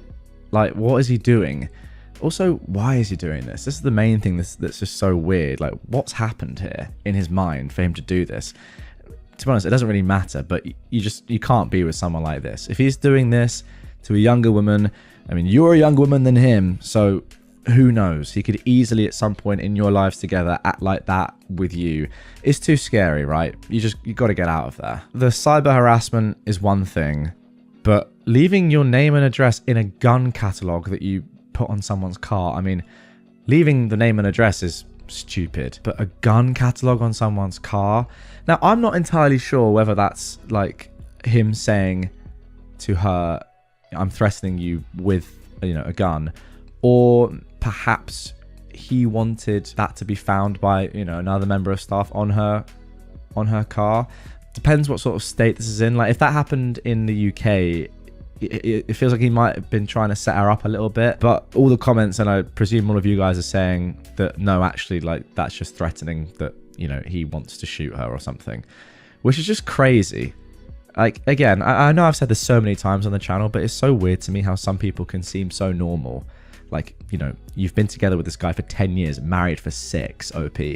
Yet, behind closed doors, or not even behind closed doors, at their place of work, they have so much hatred for this one woman for apparently no reason that they would threaten their life. Like, it's insane. And yeah, ultimately, you got to get out of there. My wife returned from a work retreat with a hickey. She swears it's a bug bite, but I'm not convinced. I'm at a loss. How do I move forward? This was originally posted on February the 21st, 2025. I, a 27-year-old man, am in a fight with my wife, who is 28. We've had fights before, but not this bad. I'm at a loss on how to proceed. For context, we're college sweethearts, married for almost 6 years. We have a daughter who is 4. Our relationship was never perfect or without challenges. We've faced some family opposition with cultural differences, but we've made it work. She's my first love and my best friend. My wife works in corporate. Her job has annual work retreats that last for about a week. This year was in Vegas. I usually arrange my work schedule and tag along with her, and we make our own trip out of it. We couldn't this year. Our daughter gets major anxiety traveling long distances. We're working on it, but she wasn't budging, and we decided to choose our battles. So, I stood behind and I held down the fort at home. The change of plans was a bummer because the trip was part of us reconnecting as both a couple and as a family. My wife's work hours have taken a toll and her work-life balance leaves much to be desired. We entertained the idea of her skipping the retreat. Attendance is optional, but it's generally frowned upon if you don't, and my wife's making connections in her field. She grew increasingly weird. We have a system if either of us is away for extended periods. We keep in contact. For the first day or so, she was herself, but she grew distant. I'd even text her about important stuff and be left on read while she claimed she never saw my text. Whenever we talked, she was rushing me or our daughter off the phone. These were all times she wasn't involved in retreat activities. We were supposed to have a mini birthday celebration for our daughter over FaceTime. Our daughter was excited. It was something my wife promised her because the retreat overlapped her actual birthday. But she backed out because she had people up to her room after a seminar. It was like she wanted my permission to break her promise to our daughter. I told her I wasn't offering that, nor making her keep her word. She said I wasn't being fair, and this was a networking opportunity. They were business oriented and wouldn't understand her stepping away for family time. I said her decision is her decision, but she'd have to explain it to our daughter. She promised her that she'd rain check the following day. Our daughter didn't understand and cried. My wife ended up hanging up and leaving me to comfort our daughter alone. The whole incident rubbed me the wrong way. I didn't like it. She didn't keep her word for the rain check either. She was documenting the retreat on social media. One co-worker, a 23-year-old man, was almost in every picture or video attached to her hip. In one pic, he had his arm too comfortably around her, IMO. He's a recent hire in my wife's department. She was asked to oversee him. I don't like the guy. He doesn't know boundaries. Once, in response to a work assignment, he texts my wife that she's exactly the kind of woman he needs to keep him in check. My wife brushed it off. She feels bad for him because he's not fitting in. She took him under her wing during his first retreat with the team. If I'd questioned, she'd say she was tired or networking. There was always something. But I've seen her at these retreats. This wasn't like her. She was just off. The day before her return home, she complained about a bruise on her neck. She stressed it was a bug bite. I didn't actually see the bruise until she came home. I instantly thought it was a full-on hickey. She kind of brushed it off after making a big deal of it over the phone. I didn't push because our daughter was present. But when I was able to confront her, she clung to her bug bite claim. When I kept pushing, she asked what I was trying to imply. I outright said I believed she had a hickey, and I didn't believe she was being honest with me. We had it out then. She was offended and angry at the accusation. Infidelity has always been a sore topic. Her family has a history of it. So we had a pretty bad fight, and she accused me of looking to pick a fight due to the incident with our daughter's birthday. I told her that had nothing to do with it, and everything to do with the hickey on her neck. The fight ended in an impasse. We're still not recovered. She swears it's a bug bite, but I'm not convinced. I've always trusted my wife. I never doubted her, but this bruise doesn't look like a bug bite, it looks like a hickey. I often feel more strongly when I consider how distant and weird she was during that Vegas retreat. Now she's wearing turtlenecks, and we're caught between arguing and her dousing our daughter and me with affection. Communication usually prevails for us, but not now. I think my accusation pushed us to a new level of argument. I'm at a loss here. I really need outside perspectives. How do I move forward? There we go. That is it for the original post. Before we get into the update, let's jump into some comments and see what the people of Reddit were saying. Somebody said, I'm not saying it's impossible, but I've never gotten a bug bite that looked like a hickey. Did she show you her phone or provide any proof that could support her innocence, or just dismiss you? The extra affection is a common move from guilt-ridden cheaters. Even if we stretch the imagination and believe it is a bug bite, she wasn't acting trustworthy, nor was she a good mother while they were in Vegas, and she needs to address and correct that. OP replied, no, I haven't had access to her phone. We usually have an open phone policy, but it's not something we've ever really done. I'm sure it will be another argument. Somebody else said, why did you go on work trips with her in the past? Did she want you to, or did you not want her to go alone? What is, and why is it necessary to have, the system when one of you is away? Whose idea was the FaceTime birthday celebration? Did she not talk to her daughter at all on her birthday, or she just couldn't do the FaceTime celebration? OP replied, work-life balance was an issue, so she'd invite me on the retreats. The system is for an extended period away from each other, like how long the retreat was, especially since we have a child now. The birthday FaceTime was my wife's idea. She promised our daughter and got her excited about it. No, she didn't talk with our daughter until she was calling to cancel. That's another reason the birthday stunt rubbed me the wrong way. Well, that, I've got to say, guys, is actually terrible. Like, not chatting to your daughter at all on her birthday is so bad. I'm going to back my own parents up here.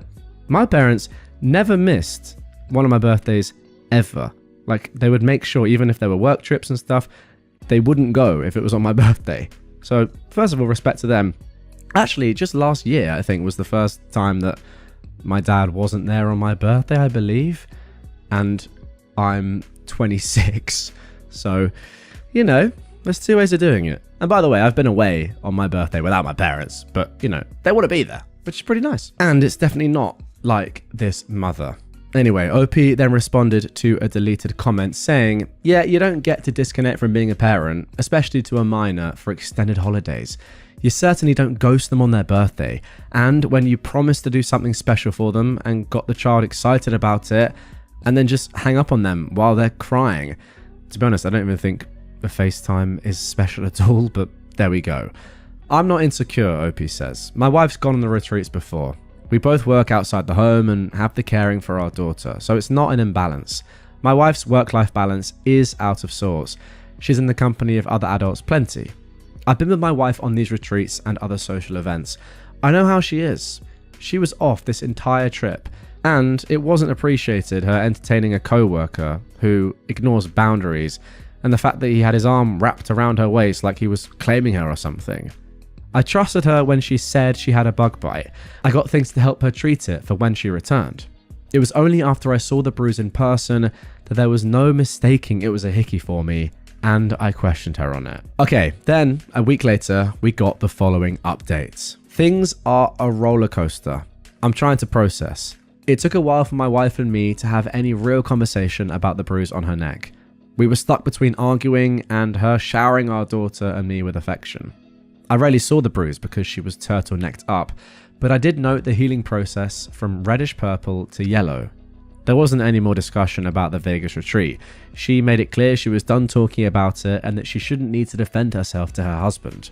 I told her she could do whatever she wanted, but I was done being treated like an idiot and I wasn't sharing a bed with someone I couldn't trust. So I moved into the guest room. Communication stopped. The silences were palpable. Even our daughter noticed. I'm not proud of that. I try keeping her out of fights. My wife came to the guest room one night and asked if we could talk. I could tell she'd been crying. She said she hated the way things were between us. She felt she was losing me either way. I told her I needed complete honesty. She confessed that she hooked up with that co-worker on our daughter's birthday. The hickey was from him. She was lost in the heat of the moment and didn't realize he was sucking so hard on her neck. By her account, they made out while doing some on top of the clothes stuff, and then he went down on her. It stopped there because he called her by a nickname that I affectionately call her. It snapped her back to the reality of her actions. She went to splash water on her face and saw the hickey. The guy made light of it and made a joke about the hickey being her souvenir. She blew up on him and kicked him out of her suites. Part of the reason she was avoiding me was out of guilt. She said she's coming clean because she doesn't want to hide things anymore. I asked her why she cheated. What was it about that guy that she deemed worth risking everything? She claimed it wasn't him specifically, nor is she unhappy with our marriage. She doesn't really know how to explain it, but a part of her feels broken. The more she looks in the mirror, the more she sees her dad, who is 57. A cycle of being consumed with work, distant from his child, and the infidelity he put her mum, who is 55, through. She said her family never talked about anything openly, and how when she was growing up, her mum never addressed anything with her. I said her parents didn't make her cheat. She chose to party up with a guy who constantly disrespected our relationship. These were all her decisions, and she at any point could have chosen our family. She agreed. She wants to blame her parents, but realizes this is on her. She apologized for cheating and for entertaining the guy's advances. She said she'll do whatever it takes to repair. Go to HR, quit her job, counseling, anything. She wants to make everything right. I told her I don't know what right looks like or if that's possible for us anymore. I knew we had our problems, but I thought there wasn't anything we couldn't talk out. She insisted we still could talk it out. We didn't have to give up on us. She tried giving this rally cry for our relationship, but I felt very numb. I said I didn't recognize her. Not just the betrayal of our vows, but also how she treated our daughter. She's like a stranger. She feels she failed as a wife and mum, but she loves us both beyond words and wants our life together and our family intact. I told her I couldn't give her the answer she wanted and thought we needed to separate and reevaluate. She didn't want separation. She felt we should stay together in our home. But I told her a separation was happening. Either she was leaving the home or I was with our daughter. She consented to leaving so as to best not uproot our daughter so much. She asked for our daughter not to be taken away from her. My wife's staying with my in-laws. I know that's difficult in itself because she doesn't have the best relationship with her parents. One of the hardest parts is the shift for our daughter now. Right now, she believes her mum's just busy with work per usual. She hasn't questioned it too much. My mother-in-law called the other day. She made no excuses for my wife, but she's advocating for us to work through it. She told me times when she heard my wife describe me as the anchor she always wanted. She believes there's something worth fighting for if I'm open. Despite some family opposition we faced throughout our relationship, my mother-in-law was always a supporter of us. I'm even more at a loss. I never imagined this kind of betrayal from my wife. She was my safe place. I feel numb, yet broken. I'm in love with her. that hasn't changed. But I don't see myself, her, our relationship, or our family the same. Everything's more tense because it's fresh. I think this period of separation is for the best. I'm not sure about divorce. I haven't let myself fully go there. I'm not set either way. I don't know where things go from here, but I'm focusing on our daughter and taking things one step at a time. I feel that's all I can do right now. Thanks again to everyone for the support. It is much appreciated. Okay, and there we go. Let's jump into some comments before I give my final thoughts. Somebody said, it was already established that there had been line crossing with the co-worker prior to the trip, even if it wasn't physical yet. But even if there hadn't been, I've known co-workers' pet names for their significant others before when only interacting with them on a professional level. The fact that the guy both intentionally gave her a hickey and used the pet name says a whole heck of a lot about him though. Someone willing to engage in an affair is bad enough. This guy was doing it as some kind of sick power play. I mean, that's a great point. He is 23 as well, so he's probably very immature, and I can definitely see how someone like that is, doing it for their own ego, to be like, oh, I did this. He's probably like gone and told all his mates how he broke up a relationship with an older woman, you know.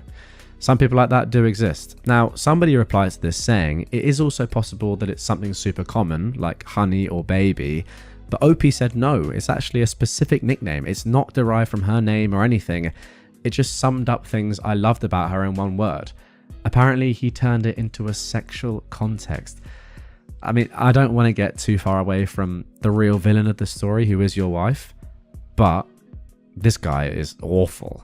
Somebody else said, one question, how close was the colleague to her to know her nickname that you use, and why did she let him this close to her literally and figuratively? OP said, at the time I knew they had a friendship. She was asked to mentor him as he joined her department, so she took him under the wing and was supposed to be showing him the ropes. They would text and stuff and he would cross boundaries. His texts increasingly read like a guy fishing for an opportunity though. My wife shut the idea down as not even a factor for her, and I chose to trust her because I never had a reason to doubt her before. As far as the nickname, it was something only I called her, but it wasn't like a secret thing. I called her by it in front of others and our daughter. She claims the guy overheard me say it when she had me on speaker once, and he asked her about it afterwards. Okay, so I guess that leads us into a final question for OP, which ultimately has to be, do you see yourself, or do you want to get back with your wife or not? And it's a very, very tough one, but I have quite strong opinions on this just based on what I've read. Now, if she had just gone on this retreat and maybe she liked the look of this guy, and on one night she made a huge error, did what they did, and then immediately came to you and your daughter, well, maybe not your daughter, but you know what I mean, came to you and said, I can't believe it, I've done this, I'm so sorry, this is the worst thing I've ever done, etc, etc, etc, told you everything, was completely honest about it, came home from the trip, whatever. I think then and only then could there have been any potential for you to forgive her if you wanted to. I'm not saying you should, by the way. I'm saying that only under those circumstances would, in my opinion, you be able to potentially forgive her. However, the fact of the matter is that she lied to you for who knows how long. A while, right? Like, she said the hickey was a bug bite. She was just avoiding you the entire trip, not just in that one moment, or that one day. The fact that she didn't speak to your daughter on her birthday because she was like just going after this guy. The fact that this has been a thing before, which you've obviously talked about, the guy being close to her, or trying to get with her clearly, and her not actually, well, I suppose either she didn't understand it or was just a bit naive to what he was doing, or she actually knew what he was doing and was like, oh, don't worry, it's fine. Whereas in reality, she was probably actively encouraging it. All these things and more add up, and therefore I can say with all that context, then I don't see how you can ever get back with her, because it wasn't just the one moment of madness, cheating. It was all the lying and deceit and everything else on top of that. So for me, I think this relationship is sadly done. I don't know how you could ever trust someone like this again. To be honest, I think it would be very hard to, even if they did just cheat and then immediately apologize, and the cheating was the only thing, but all this as well, I think it's going to be impossible. But hey, I'm not in love with this woman anyway. So there you go. What do you think? Let me know in the comments down below. That is going to do it for this one, guys. Hope you enjoyed it. If you did and want more right away, check out this episode on screen. Subscribe over there if you're new, and I'll catch you on the next one. My boyfriend expects me to keep up a lie with his family, but it feels wrong. So, my boyfriend and I have been together for 4 years. Guys, they're both 28 years old. OP is a woman. We live across the country from his parents. So, this Christmas is the first time I will actually be meeting them. They are hosting us at their house for 2 weeks. I'm super thrilled to meet his family. It will be his parents and 2 siblings that still live at home. He has met my parents quite a few times because they live in the same area as us. He moved here for school about 10 years ago and loved it, found a job and stayed. Everything is going amazingly. We moved in together 2 years ago and our relationship is just progressing naturally. We aren't really in a rush to try and move quickly or anything, but I will call it a very serious relationship at this point. So, anyway, yesterday we boarded our 6-hour flight.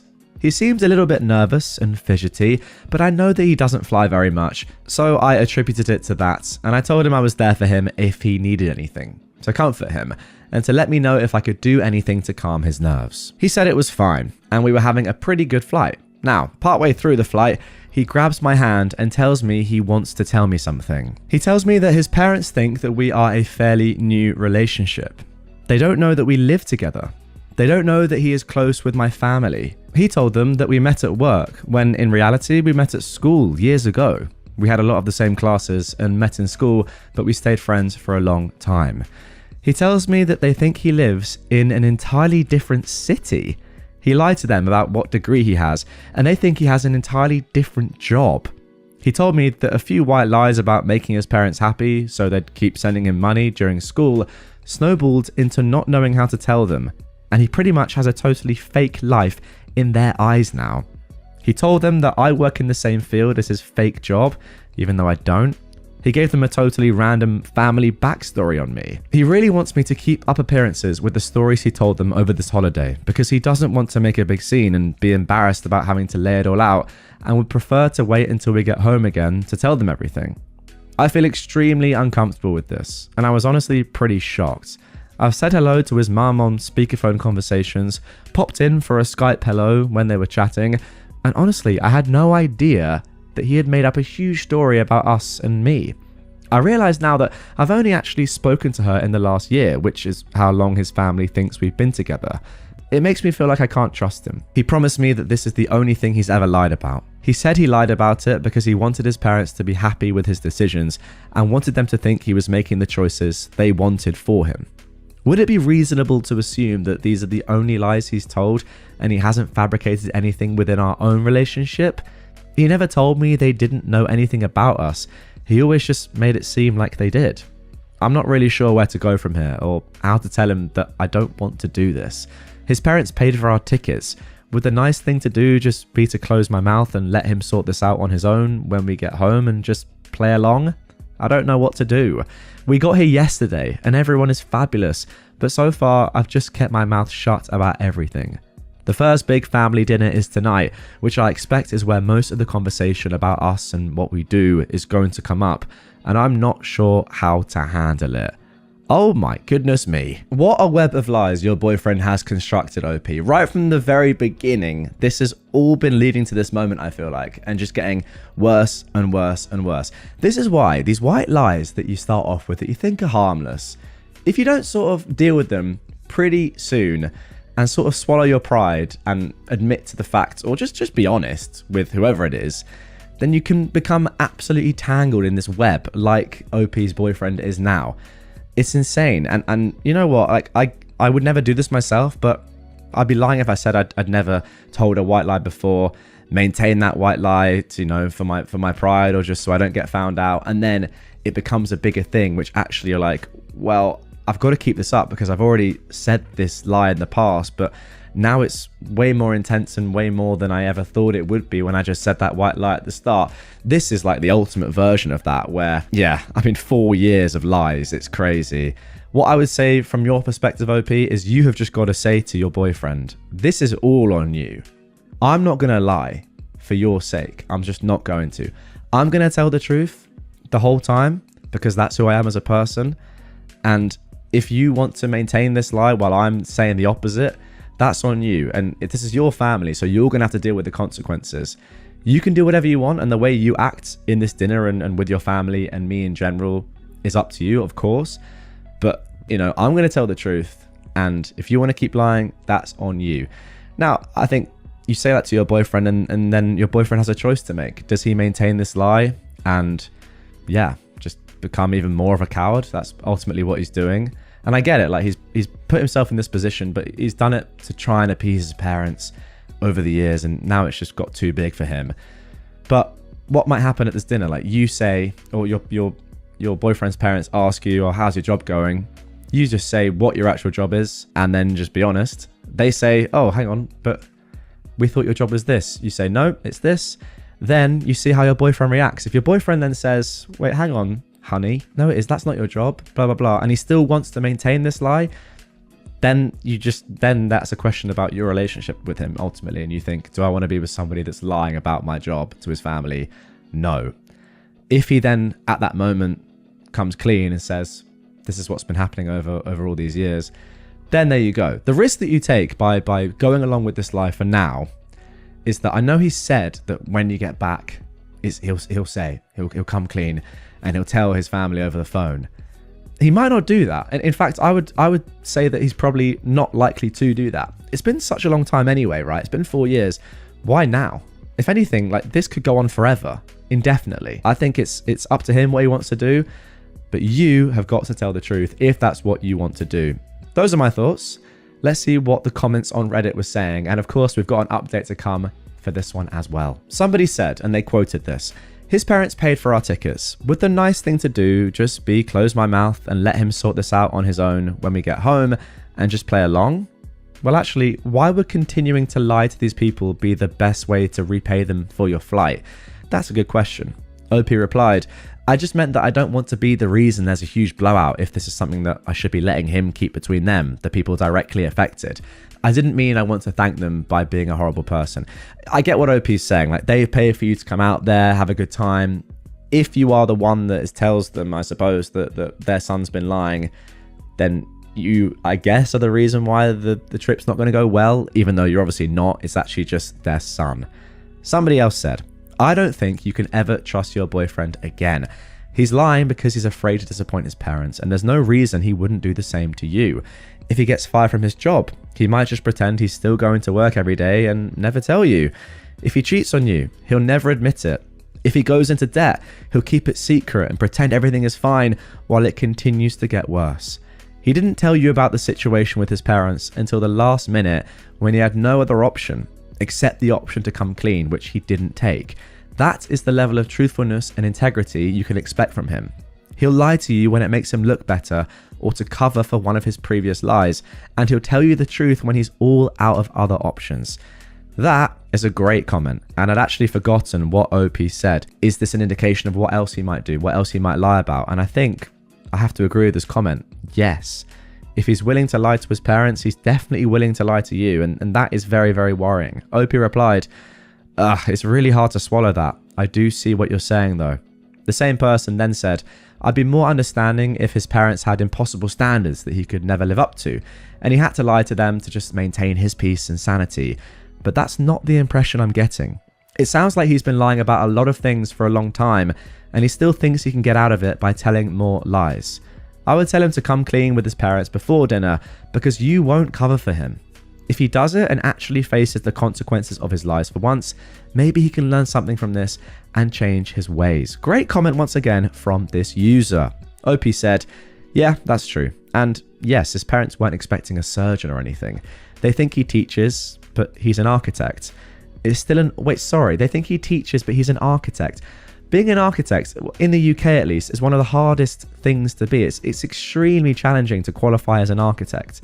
It's a 7-year course to become an architect.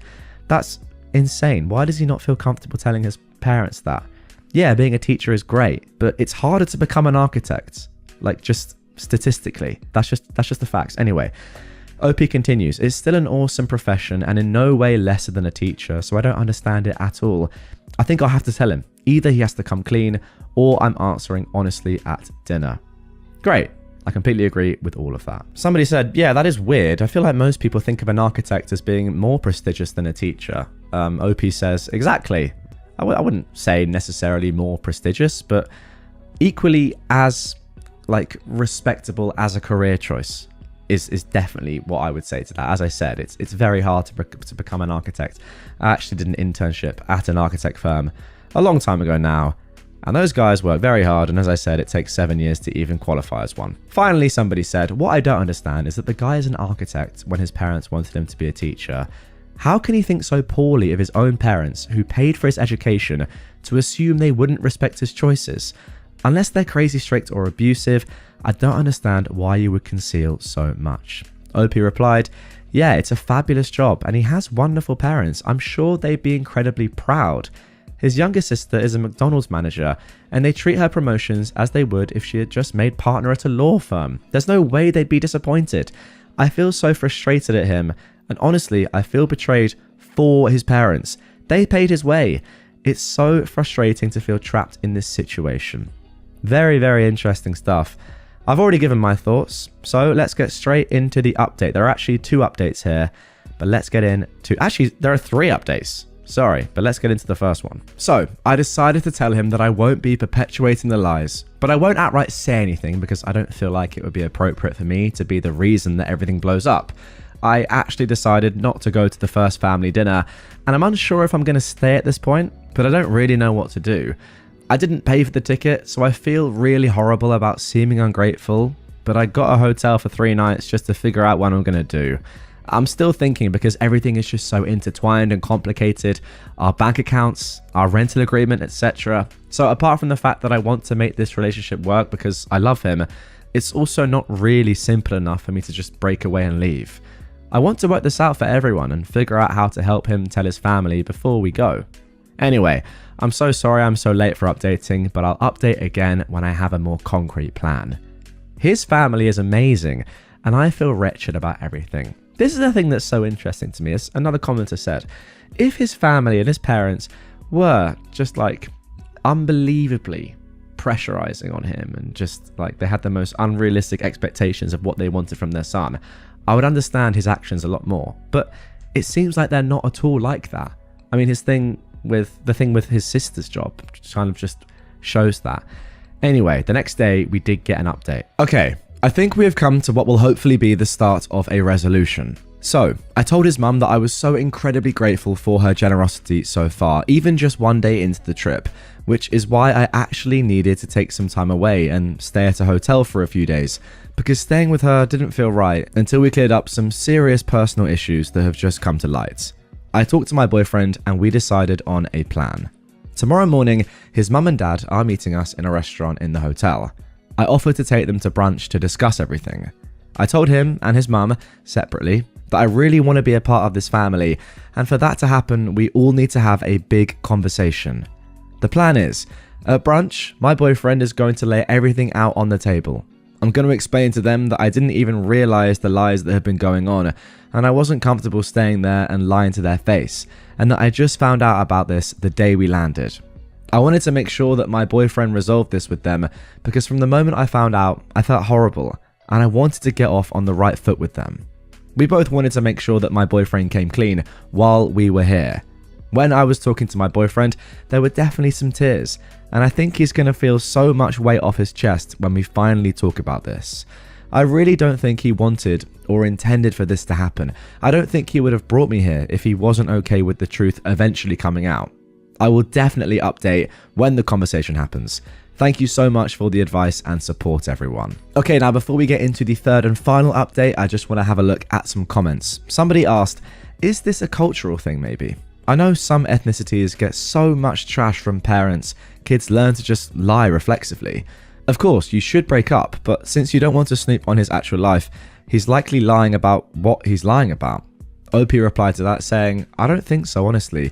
They're pretty secular, white-bread Irish folk. I honestly couldn't see it being cultural. But maybe I guess, I'm not sure what Irish people are normally like with their kids. Now somebody else said, and this is super interesting, maybe the boyfriend is lying about being an architect. I suppose if he's lying about what you do to his parents, He could be lying about what he does to you. But OP said, I know for sure he is an architect. I'm not worried about that part, genuinely. He does a lot of work from our home office. We also hosted the Christmas party for his office the last 2 years, so I know his bosses and co-workers really well. I'm 100% positive they would have corrected me or not mentioned him during conversations and discussions about design projects. He's in a semi-senior role at his work, and I frequently stop by his office after work. We usually meet in the reception area to drive home. His office also has his name and job title, Project Manager, on his door. Trust me, he could not be fabricating the career with me so close and our general relationship with the office. Not trying to argue with you or anything, as I'm sure there's other lies, but his career and our bills are totally kosher. There's no worries there.